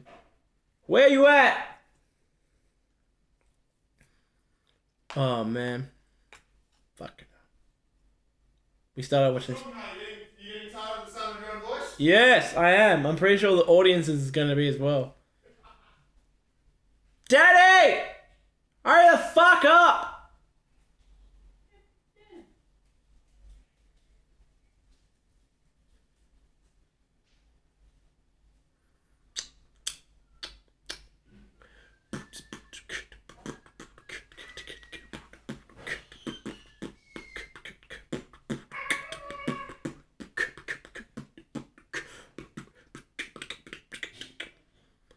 Oh my god. Oh my god. Oh my god! But fucking finally. We only got half an hour left. Yeah, We still got quite a few things to talk about. I know. You guys taking forever. Right, let's go. How long we got? About half an hour. What have we got to talk about? Thor and Lord of the Rings show and Star Wars things. But we can talk quickly about Star Wars things. I think that's mostly. We don't know much about it, so it's just news. Yeah. Alright, so the next thing we'll talk about quickly. Whoa, sorry. We're back. Oh, we're back now. That was some coke burp right there. Hell yeah. Right, so we're back now, and the first thing we're talking about. Hi, I missed you guys. Fuck you. So we're I gonna. wasn't talking to you guys. So we finished talking about. What was it? Paris Games Week. Yeah. Yes. So next thing we'll talk about is already. the Star Wars news. All this new Star Wars news might as well be called a Star Wars podcast at this point. Do you know what? It's just that Star Wars time of year. It Yeah. is. It really is. You know, people are going to start putting tinsel up on their Christmas tree. They're going to start putting Darth Vader on the top of the tree. You're Gonna not start wrong. watching Star Wars again. They're Gonna start complaining about how the shitty the prequels are again. They're going to start watching the... Disney's gonna fire some more directors. They're going to start again. watching No. the Wookiee Christmas special. Kill yourself. Oh, you get the fuck out. There is a fucking limit. Yeah. But yeah, so the Star Wars news, as we mentioned before, Ryan Johnson is pegged to lead a new Star Wars trilogy. Yeah, boy. See, I'm excited. And there's also going to be a new Star Wars TV show. But and also Ryan Johnson is writing and directing the first entry in this new trilogy. Going to be with brand new characters. Like Yeah, in a corner of Star Wars that has yet to be explored. which I am excited for. What was the general consensus of a new Star Wars trilogy? Okay. I'm excited because this kind of hints at some level of confidence that they have with Ryan Johnson. yeah. Yes. At the same time. The director of Last Jedi, if anyone doesn't know. Yeah. I wish they had waited Yeah. to announce this. I feel wish like- they had waited until maybe this time in 2 years when episode 9 is on the verge of coming out. Yeah. When we are just thinking about, oh, but episodes are going to come out. And then where's our Star Wars fix going to come from? And then they Yeah. can talk about it. Because right now, okay, cool. We've got Last Jedi, we've got Episode 9, whatever that's called. We've got Han Solo, we've got Obi-Wan, we've got Boba Fett. we've got rumored Boba Fett. But I agree with you. That's in the Rumored Boba Fett. We've got 3 new Star Wars movies just being announced. We've got a TV show that's on the way along with Disney streaming service. A bit of Star Wars overload going on right now. Oh yeah. It's easy to get the fear that Disney are milking this too much. Oh, definitely. And driving this thing that we would get 3 movies every 2 years for about every 10 or 15 years, and then would stop. Until, like, if you're talking about, say, for example, the separation between the prequels and now. Oh yeah. Yeah. And there was a big gap between every trilogy. I feel like they probably could have gotten better timing on this. I feel like they announced it too early. I think Yeah. because it's exciting, but this is in the early stages. Like this is we're doing it, but nothing's concrete. Nothing Yeah. is in. They don't have a script. I'm pretty sure. Oh yeah, they'll be so pre-production They're probably right now. they're probably in the beginning of pre-production. Yeah. They've agreed to put money down, and that's as far as they've gone, and agreed to get someone in as writer and director. Everything else is completely up I in the agree air. with you. So this is years, but not like 2 years. I mean, like this is 4 or 5 years. Yeah. Like we will probably see the results of this trilogy in 4 or 5 years. Disney probably wants it as soon as this trilogy is over, but again, we don't want to rush it. But I am with you. I think this was announced way too early. Yeah, I think- Like, I'm excited, but it's too early. I was like, let us be hyped about the trilogy we have at the moment. Like, and then when we're like, oh man, what's next for Star Yeah, Wars? see? And then be like, oh, here's what's next for Star Wars. And then be like, You need to get a "Oh!" feeling of something coming to a close before Yeah. you give us a continuation. Yeah. And I'm with you. It's a bit too much Star Wars overload. That being said, I am excited. And it does, like I said, it gives it a very level of confidence for Ryan Johnson. That being said, though, my excitement for this will depend on how well, if Ryan Johnson is going to keep in, if it depends on how well he does. Yes, and I said this before the show. Yeah. This could just be a commitment outside of Ryan as well. Yeah. Because I feel there could be some level of marketing to kind of show, hey, listen, we have so much faith in what Ryan Johnson have done with Episode 8 that we're going to commit an entire trilogy towards him, or at least in his creation. Yeah. They could very easily replace Ryan Johnson. Oh, easily. If fans fans listen, there's don't no receive world it that we well. live in that episode is going to be a flop. There's no world that we live in that episode is not going to be good. I hesitate to say that, but probably not going to be bad. There's no world that we live in that's not going to be a financial success. Oh, it will But make lots of money. Under the circumstances that say it's average at best, they are going to replace Rian Johnson. Yeah. So I'm not looking at this as saying, well, they must have so much faith in Rian Johnson from episode 8. I kind of see more of this as they're committing to the idea of the trilogy. Yeah. The man behind it is interchangeable. Yeah. At the moment. Yeah. Yes. Agreed. But yeah, so And that makes sense now. So I think this makes sense why he wasn't picked to direct episode 9. Yeah. Yeah, that does explain why. Yes. Even Because that was the logical option. Yeah. Do you have any final thoughts, Danny? I'm liking a lot of Star Wars stuff coming out every single year. Yeah. So Yeah, I mean, I don't mind it. I like it. I've always got something new I've from missed- Star Wars to look forward to every year. That isn't I- a video game. I haven't had like that excitement for a Star Wars movie since before these trilogies came out, which was when the prequels came out. That's true. But that mentality for me was childish. Like I was 7 or 8. Yeah. the Or prequels for came me, it was look, more Star Wars. Yeah, and now we're getting all this stuff, and for me, I'm on the positive side and being like, hey, as long as it's good Star Wars stuff, I'm happy to have something come out every 2 years or something like that. Because it means... every year. Well, I'm just saying Yeah. it's like a hypothetical thing, like if they do end up changing it. But, yes. Because then it means, Star Wars, Star Wars is awesome. I grew up on Star Wars, and... Star Wars. Yes. Nothing but Star Wars. Alright, so the next thing, this would definitely be a good spark of discussion. Woo! Love these sparks of discussion. Warner Brothers is in talk with the Tolkien estate and Amazon Prime, and I believe Netflix as well is in discussions with this as well, about the possibility of a Lord of the Rings TV show. How not excited for this are we, guys? Actually, I know Danny's optimistic. I talked to you about it, and you were optimistic. It's more like because I don't know anything about it, and to be honest, I can see it either going really well or really badly. See, I can see it going really badly or really badly. I can't see it going well. I love your optimism. Well, the thing is, alright, we were all nostalgic to Lord of the Rings. We all grew. Oh, did you grow up with it, Chris? Yeah. Okay, so we all grew up with the characters, not just the books. I've read the books, but that was after I saw the movies. I was movie fan first, and then fuck you. And then I got into the books. But yeah, so I went straight with you. I went to movies and then books. every single character in those movies is synonymously, not just with me. I know they are iconic characters of cinema. Yeah. They're also I cannot picture a single character in any of those movies being played by anyone else. Because to me, I think every actor played that character as they were in the book. They're like, this isn't Viggo Mortensen's portrayal of Aragorn. Like this is Aragorn. This is Aragorn, Yes. and this isn't Ian McKellen's portrayal of Gandalf. Like this is Gandalf on this big screen. This is what he would be if Gandalf. This is not Sean Astin's Sam. This is Sam. And the only people, because I remember you asked me, you were like, can you imagine such and such as another character? Can you imagine this person as another actor? The only person that I kind of said maybe to was that I could possibly imagine Frodo as someone else. I did agree. He's a vessel. But I did agree, but at the same time, I was thinking about no, I can't, because again, Frodo is an iconic character, but also absolutely. Elijah Wood brought something to that character that I don't think any actor could have brought to it, and that was a very yes, but also a very good sense of vulnerability. Yeah.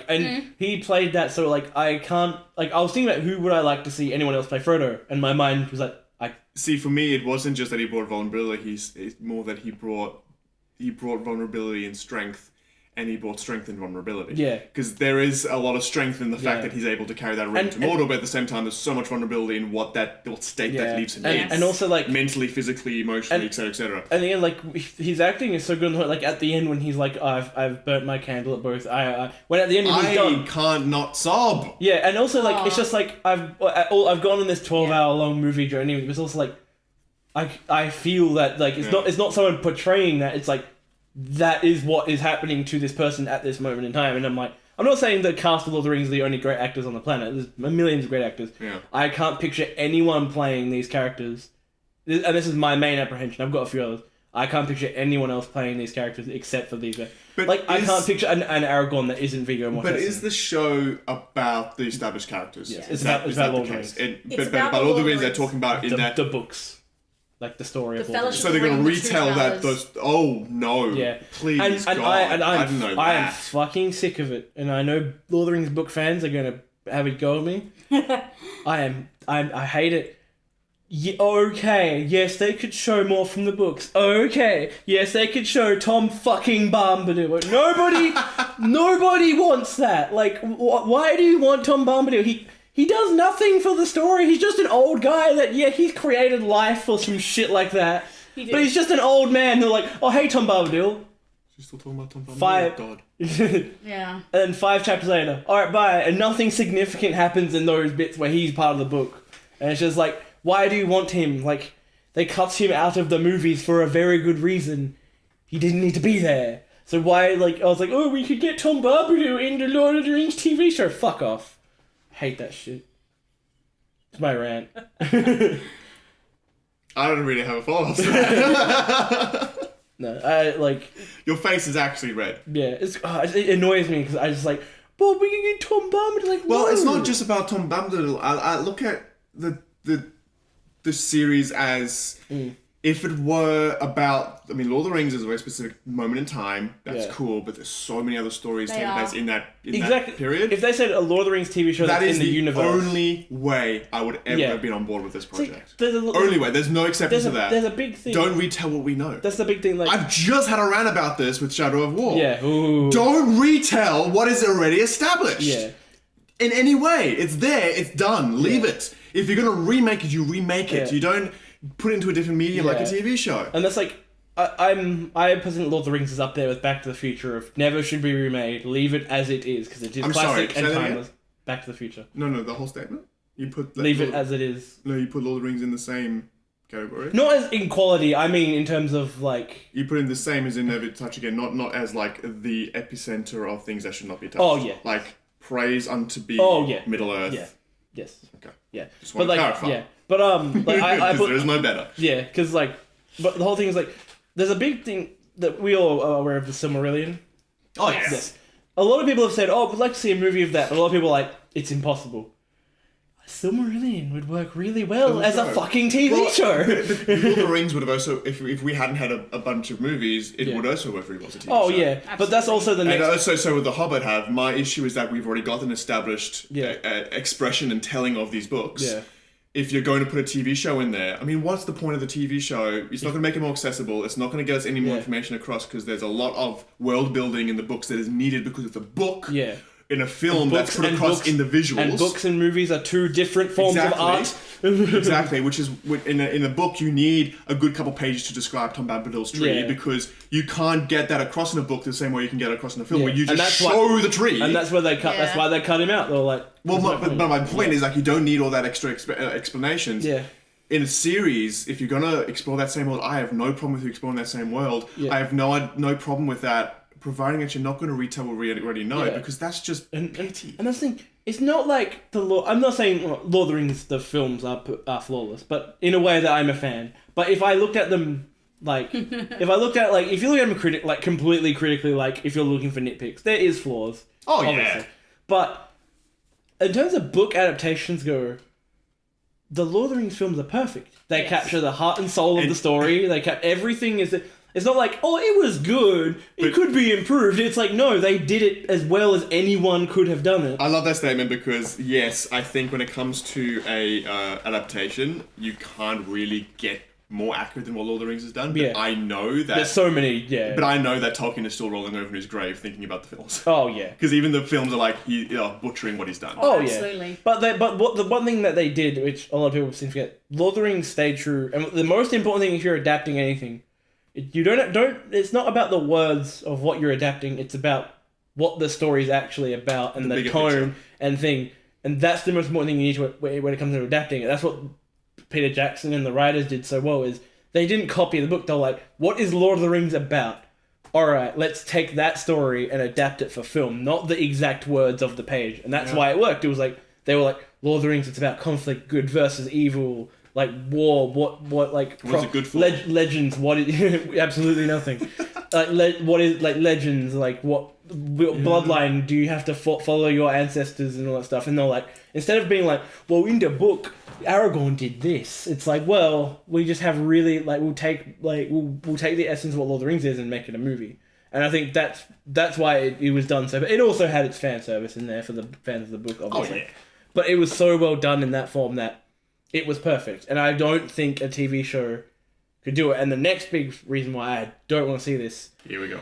Lord of the Rings was a multi-million-dollar project that cost a fuck ton of money and was a very arduous filming thing and did a lot of practical and a lot of CGI, but a lot of practical filming in like battle scenes and all that awesome shit. They So spent the most amount of money, I think, on a film, I think, for that. yeah, and also... all those 3 years anyway. Yeah, and also they made sure that they got the best of the best technology for everything. Yeah, they got Weta to like advance motion capturing. Well, I mean, like, think about Weta, for example. Weta now is when it comes to cinematography is a household name, but Lord of the Rings made them, and it's because Warner Brothers was like, or Warner Brothers and New Line were like, Weta, if we give you millions of dollars, can you do this for us? And then they were like, yes. and Industrial Light and Magic had a bit to do with it as well. But like the whole thing was like that is something you can only achieve on movies. And yes, I know TV has come a very long way. And yes, Game of Thrones has done some epic shit. But has any of that epic shit been to the level of Lord of the Rings? See, that's just another problem that I have, is because if you're telling a story that's in the same universe in the same time, in a different story with different characters and different events happening, you're able to tell a story about characters that doesn't need a big budget. Yeah, exactly. And if you're going to retell Lord of the Rings, you can't do that without the Battle of Helm's Deep. You can't do that without the Battle of Penel Fields. You have to be able to do that justice. You can't do that in a And that's TV what I was show. talking to Danny about when this was announced. We were having lunch, and I was talking to him, I'm like, can you possibly imagine the Battle of Helm's Deep done on a TV budget? I would like to see it just to laugh at it. Yeah, because it's like But I don't want it to exist. Yeah. No, I want to know what it looks like so I can laugh at it, but then have it disappear. And also, can you top that? Because I'm gonna go film nerdy on you. From a filmmaking perspective, the Battle of Helm's Deep is perfect. Nothing in every single shot they chose fits it's not just here's an action scene. It's like here's a battle. We're gonna show you stages of a battle and how they all link and. Like, from editing tricks to, like, all the stuff. And also, all the shit they did on set, how they filmed in the rain for, 2 weeks. Using real rain and rain machines. And they had, as much as a lot of those Urukai are CGI Urukai, even though they don't look CGI at all, a lot of the front Urukai dudes, all of them were extras. And they were all dudes in armor. And that's practical effects. Yeah, and the big wall explosion was a legit explosion. They blew up the wall. Yep, and that wasn't a miniature. Yeah, that was an actual... Because the camera angle, you see people on the ground, and they're not CGI people, because the camera angle, it's you see full-scale people, and then you see the rocks fly off, and it's and all those glorious shots where Aragorn charges into battle and moves the sword so he knocks the spears out of the way, where he's ding, ding, and then slices, I cannot picture that being done on a TV budget. No, neither can I. And same with Battle of Pelennor Fields. Same, maybe Weathertop, yeah. Same with the assault on the Black Gate and all that.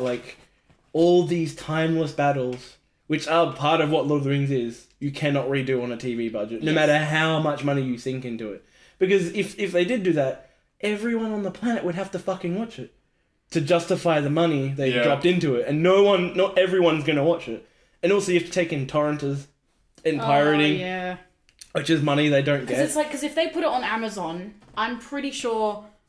Well, Amazon's got their streaming service. Yeah, that's what I'm gonna say. That if they put it on Amazon, I'm pretty sure half the people will be that aren't on Amazon will be like, oh, what about put it on Netflix? And then that's the Netflix watchers. And then the Stan watchers be like, oh, what about putting it on Stan? And so they'll end up, and then people in Australia will be like, what about us? And so they'll end up just downloading it. Because of exclusivity, none of them will share it. Therefore, people who don't own Netflix or don't own Amazon's thing will download it. Yeah. And then that's money that they need, which they're not getting.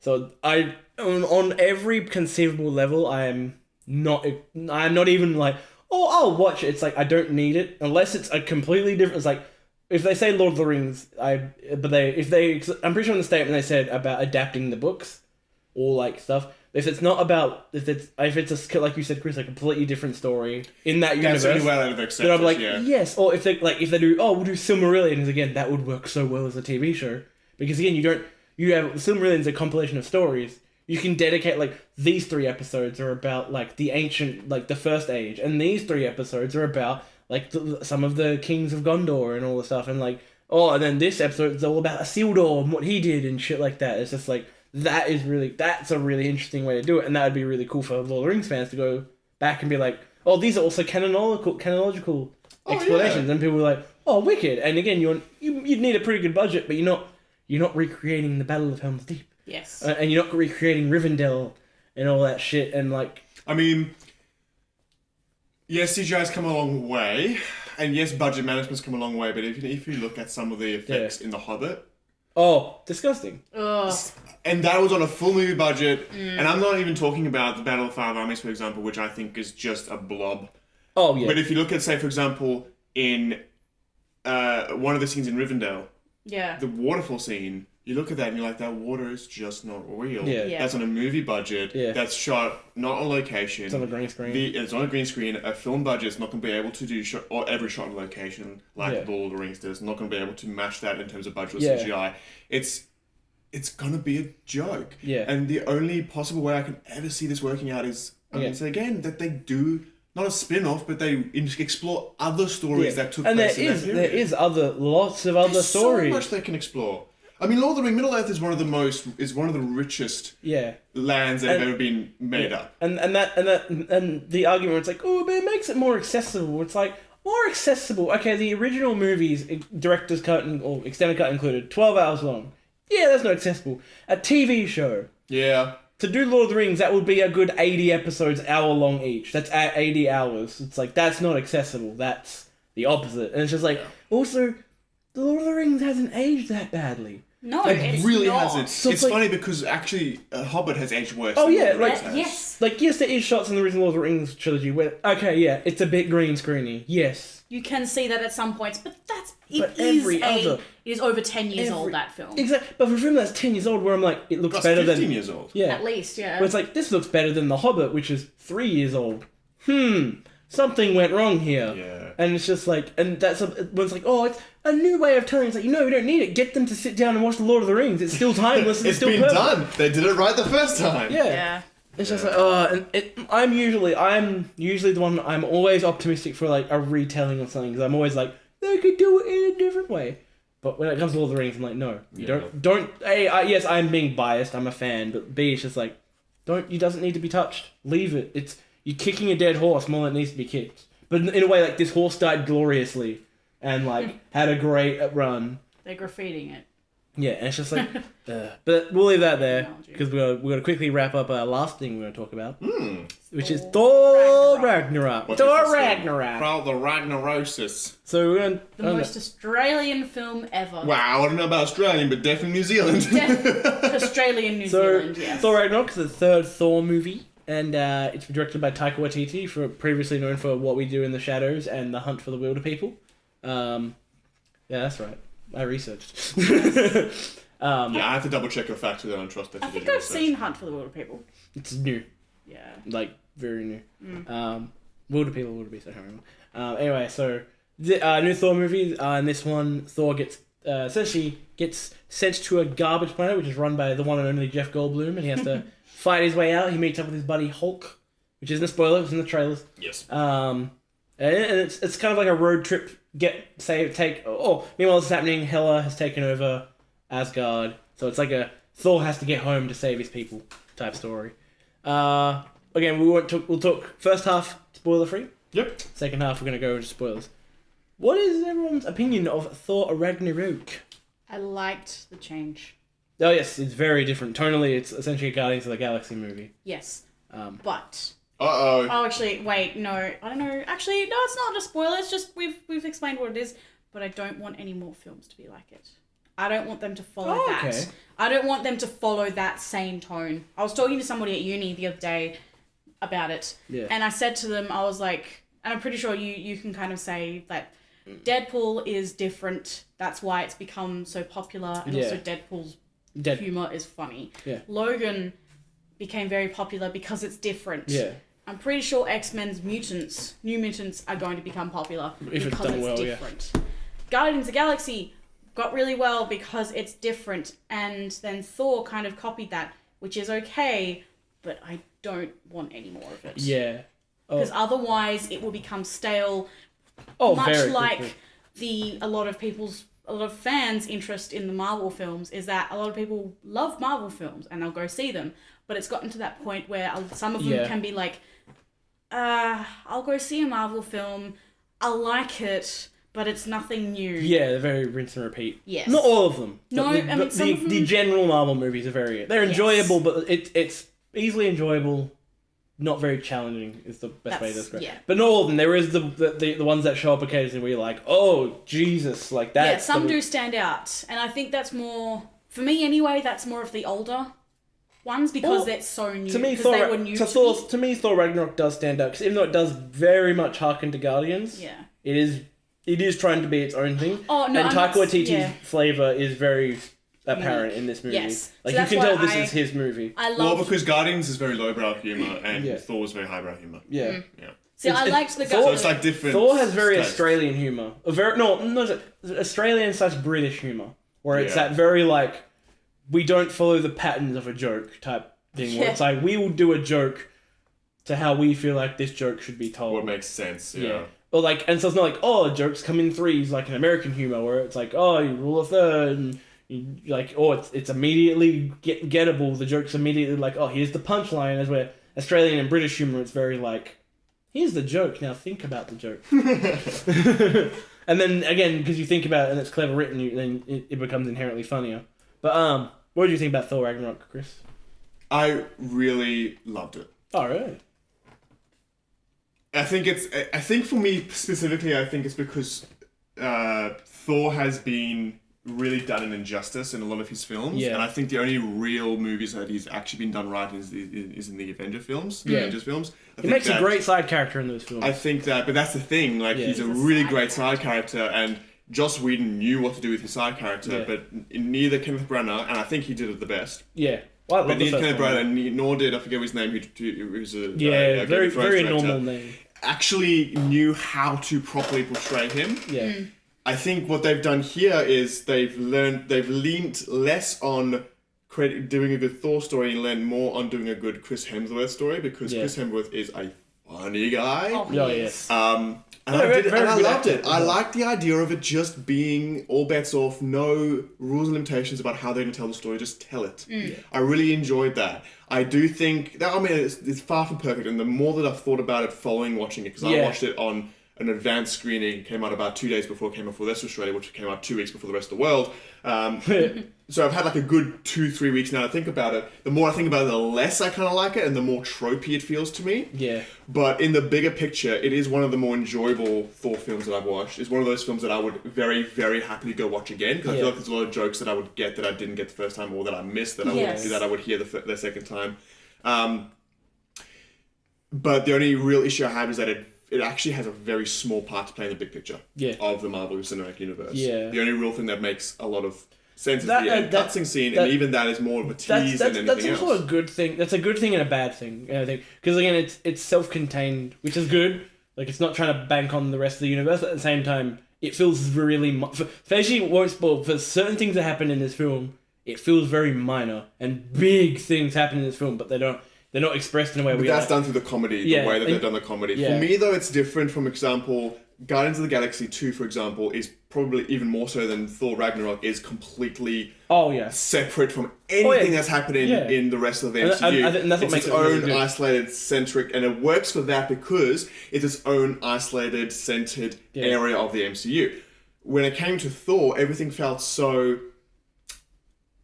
not pointless, but... they didn't focus on something too important for too long. It just felt like, here is a distraction. Yeah, exactly. Like, here is... why wasn't Thor and Hulk in Civil War? Here you go. Here is what they were doing. Here's your road trip movie about these two friends who are really bonding, and that's great, and it's funny, and it is one of the more enjoyable and fun Marvel films out there. But it doesn't hold a candle to something like Civil War. It doesn't hold a candle to something like... Avengers. The Avengers films, or Guardians. or doesn't hold a candle to even Winter Soldier, because they had a bigger picture in mind. They had a bigger picture in mind that was also able to be focused on whatever individual story they were telling. This one, and this one is specifically, the only real problem outside of that I have is that the comedy does end up hurting. Oh, yes. That'll leave in the long run. I'll discuss that in a second. Yeah. The comedy does end up hurting the film in a way that's not just like, oh, they're just playing with the humor.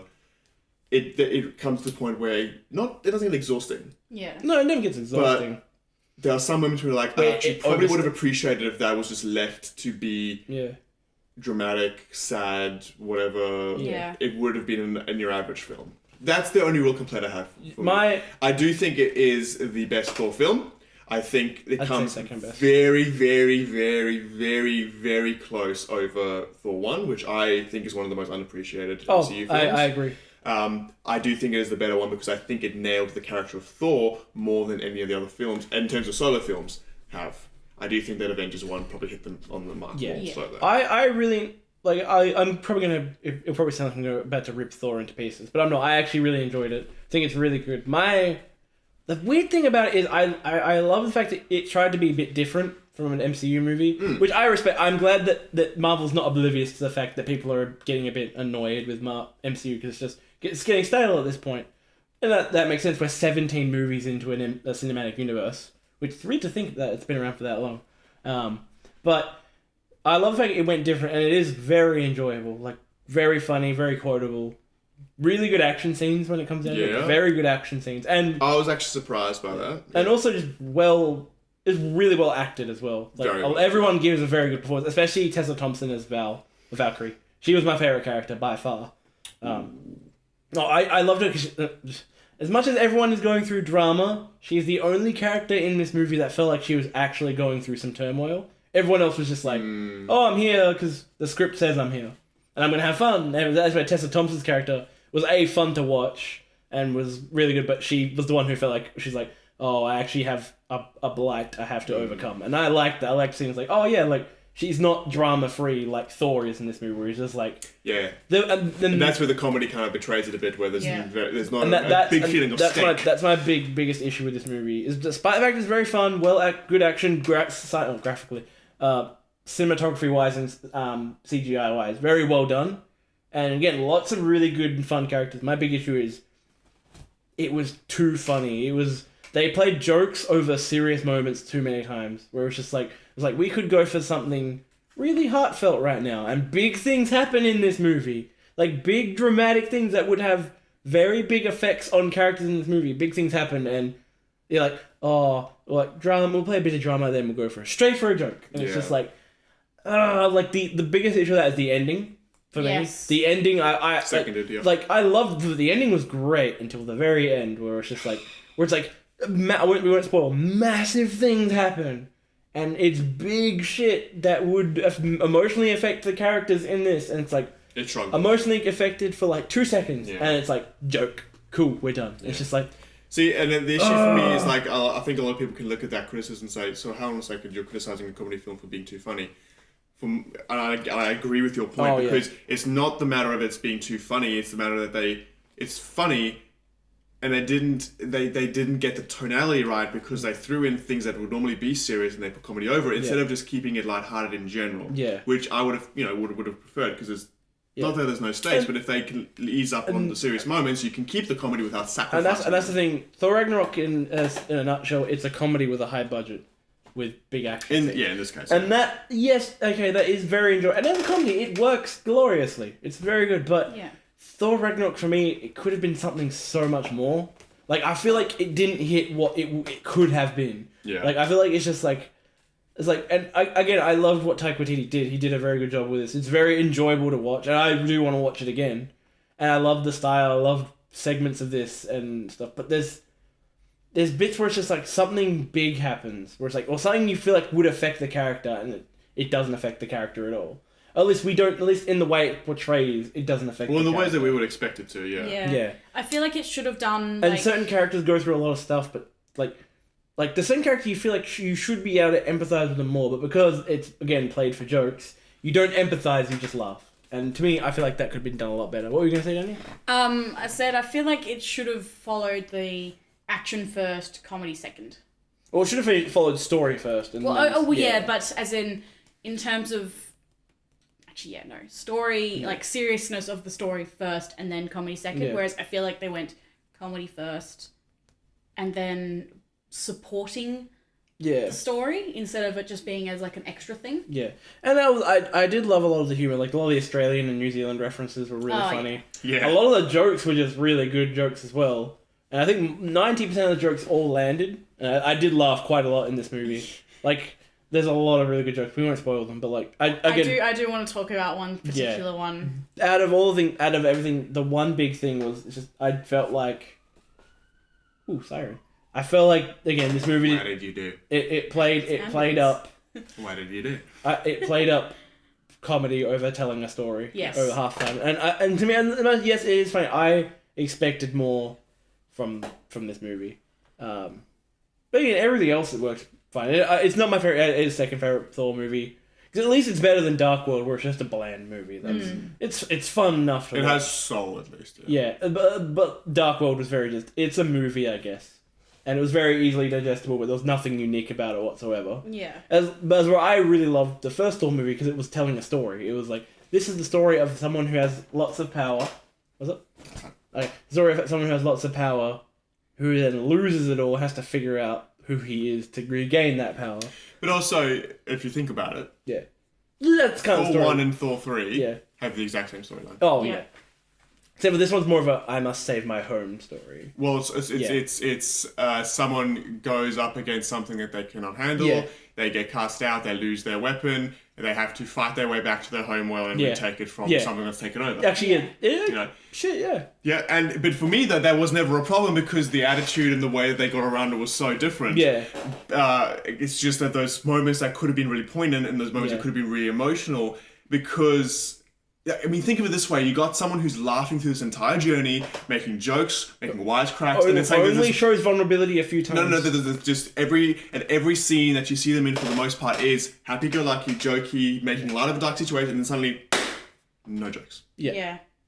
This is something that shuts them up. Yeah. That is so affecting. Yeah. And they did glaze over there with the joke. Yeah. So, that is an issue. So I'll absolutely say that's an issue. Alright, so we'll wrap up the spoiler-free session. And Do you think we should do spoilers? Yes. Because there's things I really want to mention in this movie. Do you think we should just save it for like the next episode or something like that? No, we'll do it quickly now. It'll take like 5 minutes. Okay. Yeah, cool. So we're almost done anyway.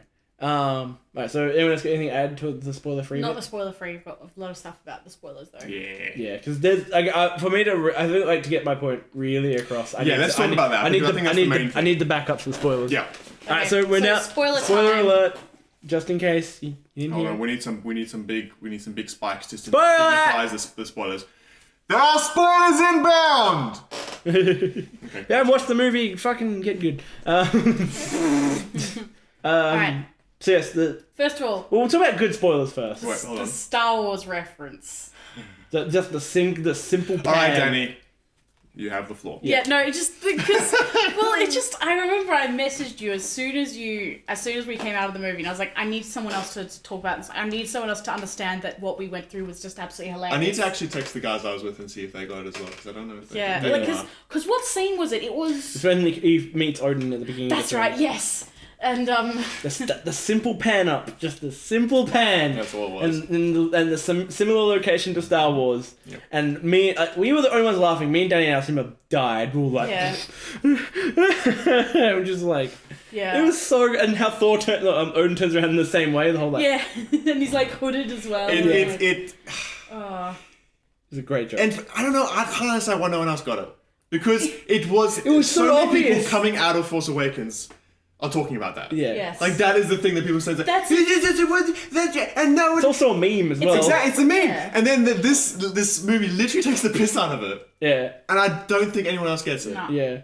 I was like, it was so good. We were literally the only ones Yeah, laughing. and we were next to two like comic fans as well, and they just completely. Okay, I think for those who are not fully understanding what we're talking about, it's a scene that basically mimics the end of Force Awakens with Yeah, when Luke standing on the edge looking over a cliffside. So this one's got and turning- Thor and Loki, and then Odin's on the cliff. Exactly. But speaking of that scene, wasted potential right there.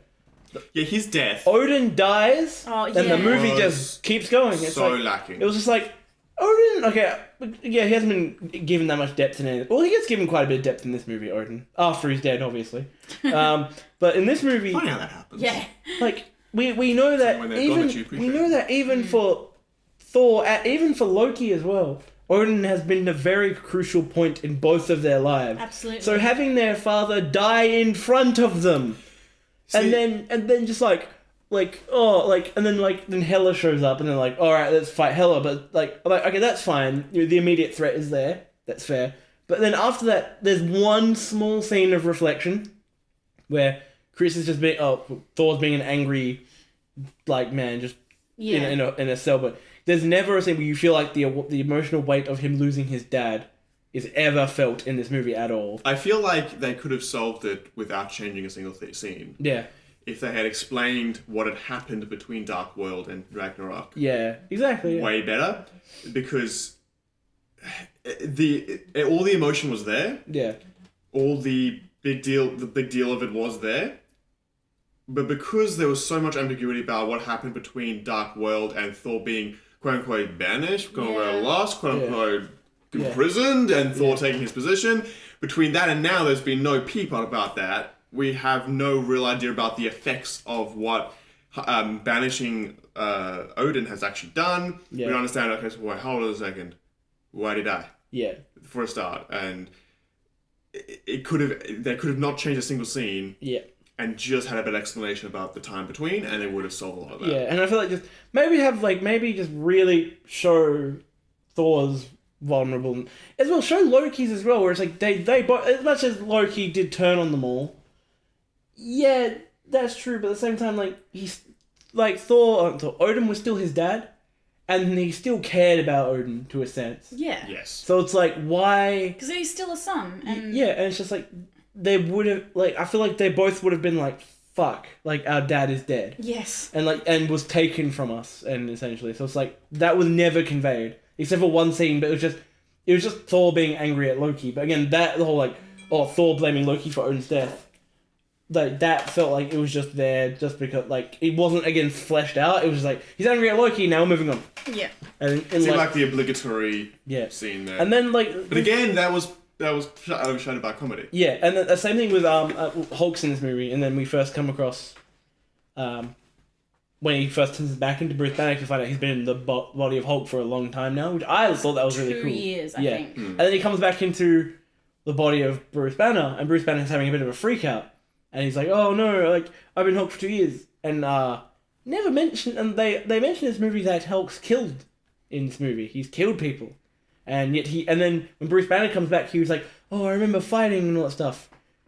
Bruce Banner would have freaked the fuck out realizing he would have killed people. Yeah, because that's his greatest fear, the fact that he loses control and kills someone. Yeah, but I kind of went with the idea that he didn't know. Yes. That he comes back and he knows that he's been Hulk, and that he can assume horrible shit has happened, because if you're Hulk for 20 minutes, shit happens. Hulk for 2 years. Yeah. Whoa. But I think he can make the assumption in his head that he's killed people, but he doesn't actually have the confirmation. Yeah. And that's why I think he didn't freak out. I can kind of get But I think that is me making an excuse for something that definitely should have been covered. Yeah. And that would have been really cool to be Bruce Banner be like, shit, my greatest fear has been realized. Where it's his greatest fear is losing control of himself to the Hulk and having the Hulk kill people. Yeah. Because again, he's a rage monster. And again, that movie was just let's gloss over it. Maybe take a few jokes in there, gloss over it, cool down. And I was like, there's tension you could have harvested and made this movie impactful and all that stuff. And then, but I'll give the movie a defense now. The relationship between Hulk and Thor. Beautiful. The best thing about this movie. That bromance, I think, is probably my favorite I love romance. the scene when they're throwing shit at each other from across the room, and Thor's like, "We call you the dumb Avenger," and and Hulk's like, "No," and just gets He's really a big mad. baby, And I was then the next scene is them on the bed just talking about their feelings, just we don't actually call you the stupid Avenger, and you're an important member of the team. And I'm like, and then Hulk's like, well, sometimes we're even more angry, and well, I don't know. Yeah, it's really cute. Yeah, that was the comedy that A, it was hilarious, but B, there was story there where you're like, that's awesome. And I also loved the scene in the middle of the awesome and also best action scene in the movie, the Thor versus Hulk fight in the arena.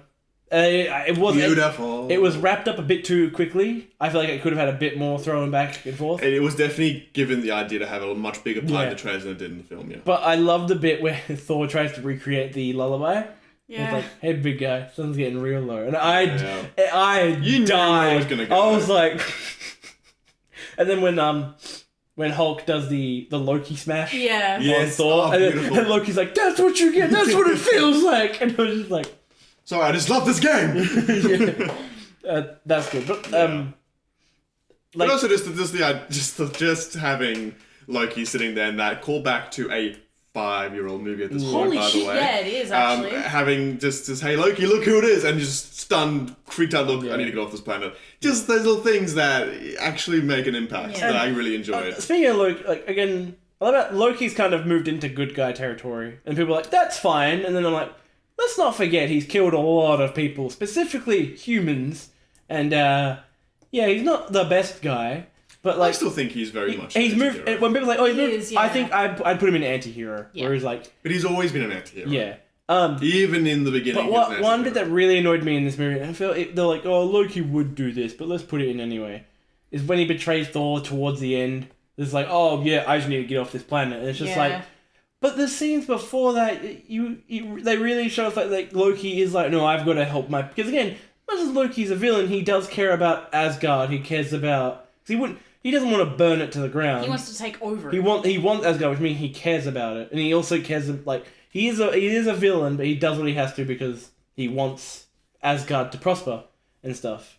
So when he would betray Thor, who is going to save Asgard, that felt like they just did it because, well, Loki should betray Thor at some point in the film, right? Or we need to get Korg to Asgard, so let's get.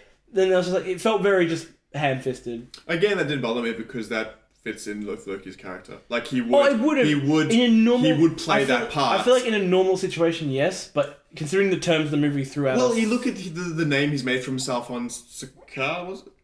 Oh, little girl. No, Snorri does. You need to wake up now. Can you do that for me? Oh my gosh, she's completely dead. She's a sleepy dog. This is a little bit scary, my girl. Hey. She's so old and she's so out of it. She's still having a dream. Oh man. Well, the first time this happened, I literally thought she was having a seizure. Oh man. I thought she was having seizures then. Jeez. See, I do get that, but like my whole thing is like they really set up the whole fact of Thor's turn, like or Hulk, Loki's kind of like the situation. Like I feel like Loki wouldn't have done that because Thor's and Loki's goals completely line up in this movie. So for him to backtrack and then do that, it felt like just a reason for them to get Korg onto Asgard. For me, they don't. For me, it was like he's made a name for himself on Sakaar. He's in the good graces of the Grandmaster, which we'll get to. And how we've not mentioned that yet. And he doesn't need Asgard. Yeah. He doesn't actually have much in Asgard that's there for him. He doesn't actually need. He doesn't need to save it. And so for him, he's talking. He's got that fear with him as well. He continues to talk to Thor like, "Why do you want to fight Hela? She broke your hammer like a piece of glass, which was made from the soul of a dying fucking son. Yeah. She broke it by holding it and squeezing it.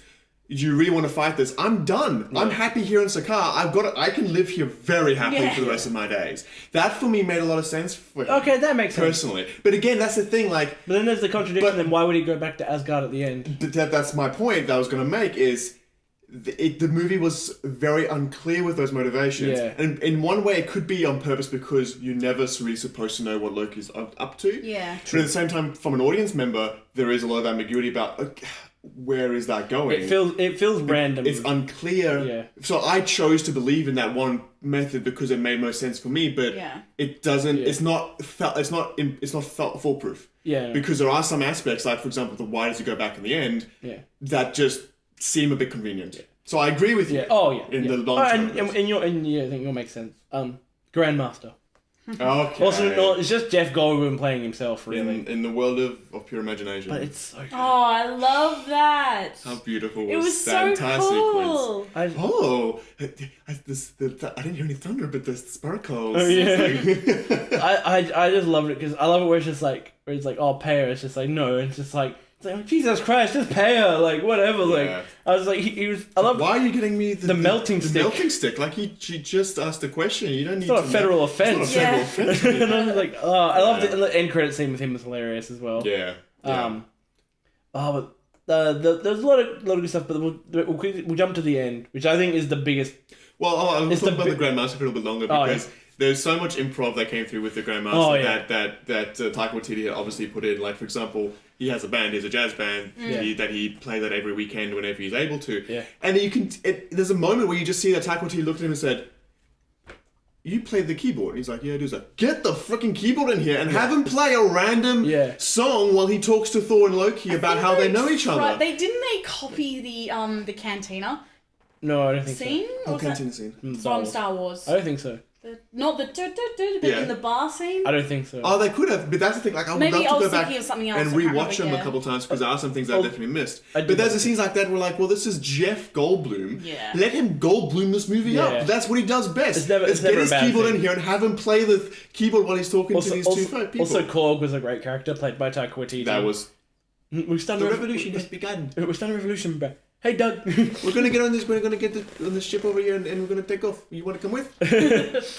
So good. So good. It's so I've just great. butchered New Zealand. I apologize. This is a weird. It's like, oh yeah, mate. This is a weird circle. Like it's still a circle, but it's a weird one. Oh, it's so good. He was a really funny character, but we'll go to the last. The climax of the movie is they reach Asgard. Hela is being evil, doing her thing. Also, Kate Blanchett, played Hela beautifully, and was funny when she needed to be. B, it's unfair how hot she is. Like, she gets younger with age. She does. And it's just like, I don't care what, probably... She is ageless. Yeah, and it's just like, Kate Blanchett is a permanent crush. Carl Urban was wasted in this movie. Yeah. See, that's my other complaint is there's a lot of characters that just didn't need to be there. Yeah, like, I feel like you should have related... David was in it. Yeah, no, he was I adore Keith Urban, and he's one of the most... Carl Urban, yeah. Oh, did I say Keith Urban? Oh my god, did I just talk about a fucking songwriter? You should fucking... I should die. No, yeah, so I'm a big fan of Carl Urban. I adore Carl Urban. I think he's very underused in almost every movie he's in. And I kind of knew going into this film that he was probably going to be wasted. Yeah. And I was just upset to see that was probably the case. Like, if he was not in this movie, literally nothing changes. Yeah. Aside from the fact that Heather had someone to talk to. Yeah, and it's just like, his character is pretty cool though. That's the only thing. Like, I feel like we should have been able to empathize more with his character because it's like he's betrayed his people because he wants to survive, but then he's just like, oh, I regret what I'm doing. Like, what is, and like, you'd never feel that. Really, you never really feel that through him. No, his story is cool. Yeah, and that's another thing. The movie doesn't portray it in a way that it doesn't hit you. It's just a thing you're watching. Yeah. And that leads me to the end. The end action scene and everything that happens in the end, the whole climax is awesome. The whole, like, they're fighting. Thor becomes the god of thunder properly now. Like, That was awesome. I love that line from Anthony Hopkins. Like, what are you, Thor, god of hammers? And it's just like, that's awesome. And then like all that stuff. And then the fight, like, it was hectic as shit. Like, it was brutal when Thor and Hela are fighting. They're all getting beaten the fuck out of Scourge, which is Carl Urban's character dies, but don't really care. Yeah. Anyway, the whole thing, and then they realize to stop Hela, because she's just is unstoppable force of death. To stop her, they need to unleash Surtur, which is essentially Ragnarok. And he's in the beginning of the movie, and he's got Thor tied up in chains and all that stuff. And does that funny scene. But yeah, that's also a really funny scene. And they have that where it's like, they get, like, so Loki goes into the vault, he gets Surtur's skull, or he takes Surtur's skull, puts it in the Eternal Flame. He also, I love that scene where he runs past the Tesseract, and he looks, he's like, Mm-hmm. And, you know what's happened. And he's definitely taken it, because that is an Infinity Stone, and Infinity War is right around the corner. And I don't want to make spoilers for those who don't want to see anything with Infinity War, but in the teaser trailer there is a moment that was leaked, the leaked teaser trailer, which is why I don't want to... Yeah. I'm going to do it anyways, get over it. Yeah. You see him holding up the Tesseract towards what you would assume is Thanos. So, he definitely took it. So, there's that, but, like, the whole point of the end is, like, they have to destroy Asgard to defeat Hela. And I like that... And also to destroy Ragnarok as well. Well, Ragnarok isn't the end, the villain, Ragnarok's the prophecy. Ragnarok is the end of the world. Or the end of Asgard, essentially. So, Ragnarok, they realize they can't get around Ragnarok. Ragnarok needs to happen, but they can use Ragnarok to destroy Hela. Which is a cool plot twist, and I really like that. I thought it was a unique way of doing things. So, Surtur becomes this big giant flamey dude, wrecks all of Asgard, presumptuously kills Hela? Yeah. Like, No, Hela's back. Hela's not Oh, dead. yeah. That's why I said presumptuously. Nah, she's still around. So then and then all of the Asgardian people, because the line in the movie, Asgard is not a place, it's its people, which is a cool line, a very Star Trek-y line. But it makes sense. And then they're on the ship which Korg brings, and they've left Asgard. They're watching Asgard burn, and then again you feel it. They're like, oh, this is like really sucks because this is Thor's home going up in flames, and Loki's home, and all of that, and all these Asgardians are now homeless. and shit, and it's like, and then as soon as Korg opens his mouth, you're like, oh no, they're going for a joke. And it's like, we will rebuild the foundation. This foundation is strong, and then it is a funny thing because of how it was executed. It was funny. It's just like, and then Asgard blows up, and like, oh, maybe not then. Those foundations are really gone now. Yeah. Yeah. And I was just like, and then there's no time given to like really let that sink in. And then it goes, and then it's like, oh yes, what are we gonna do now? Oh, what are you gonna done? Cut. And it's just like, Yeah. it's like that really was the thing that made me go like, Thor Ragnarok could have been a fantastic. This could have been a Civil War, Winter Soldier, Avengers level movie, where it was like something that was on all levels is fine and entertaining, but it was impactful and lasts and makes you like experience the story. This was just like the end. Like this could have been great, but it was just a funny story. Yeah. Yeah, And it does feel a little bit unimpactful, a little bit of well here's meanwhile in Sakaar while everything's happening in Civil War, meanwhile, and that's really what it feels like, a side wipe to these other characters. And again, it works perfectly fine, and it is unique. I'll give it. I'm not saying this movie's bad. I think this movie is good, really enjoyable. Yes, not as good as it could have been, and I'm somewhat. The more I think about it, I'm like, I am disappointed of what we got. I feel like this could have been so much more than what we actually got. We just got a fun superhero movie, essentially. Yeah. Oh, doggos. So does anyone else got anything to add to the Thor Ragnarok spoiler discussion? I liked it. I just don't like how. Also, sorry.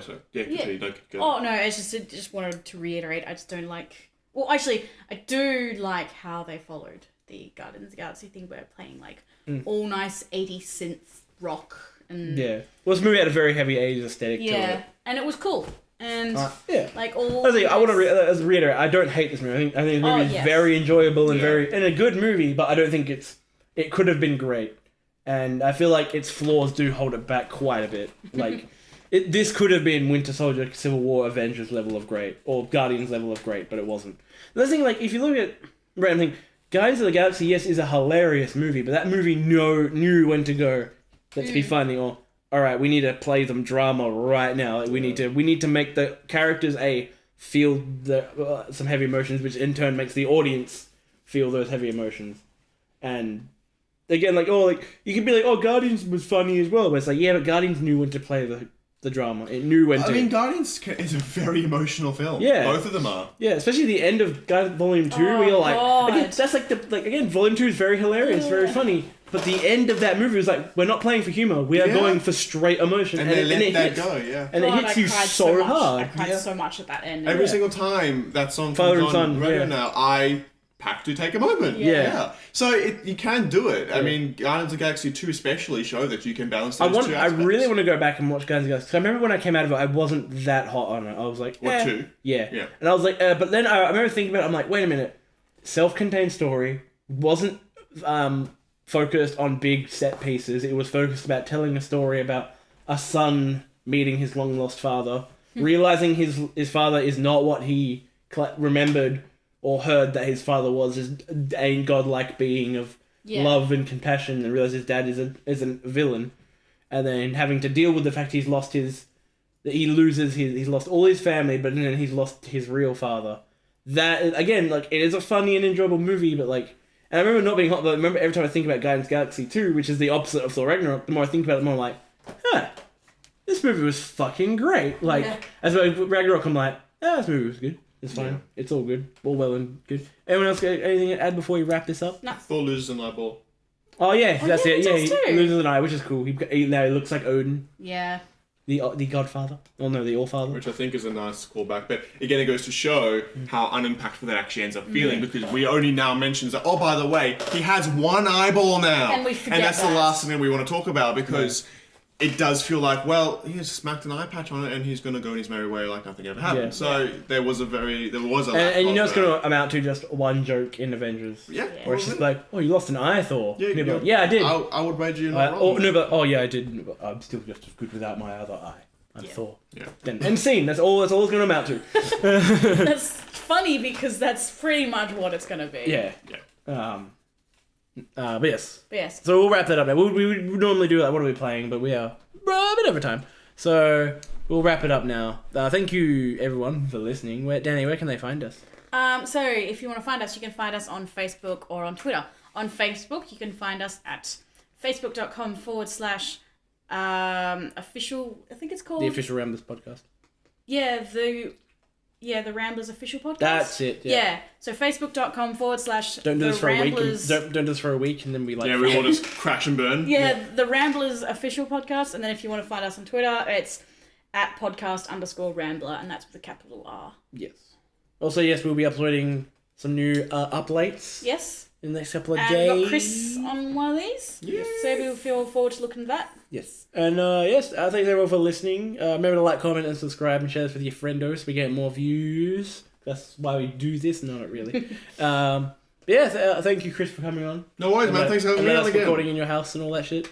I don't know how accurate it's going to be. I'll be fiend. We'll be able to fix compressors, man, and EQs. We'll fix it in post. Yes, but everyone, thank you for listening, and we'll see you guys next time. But everyone say bye. Bye!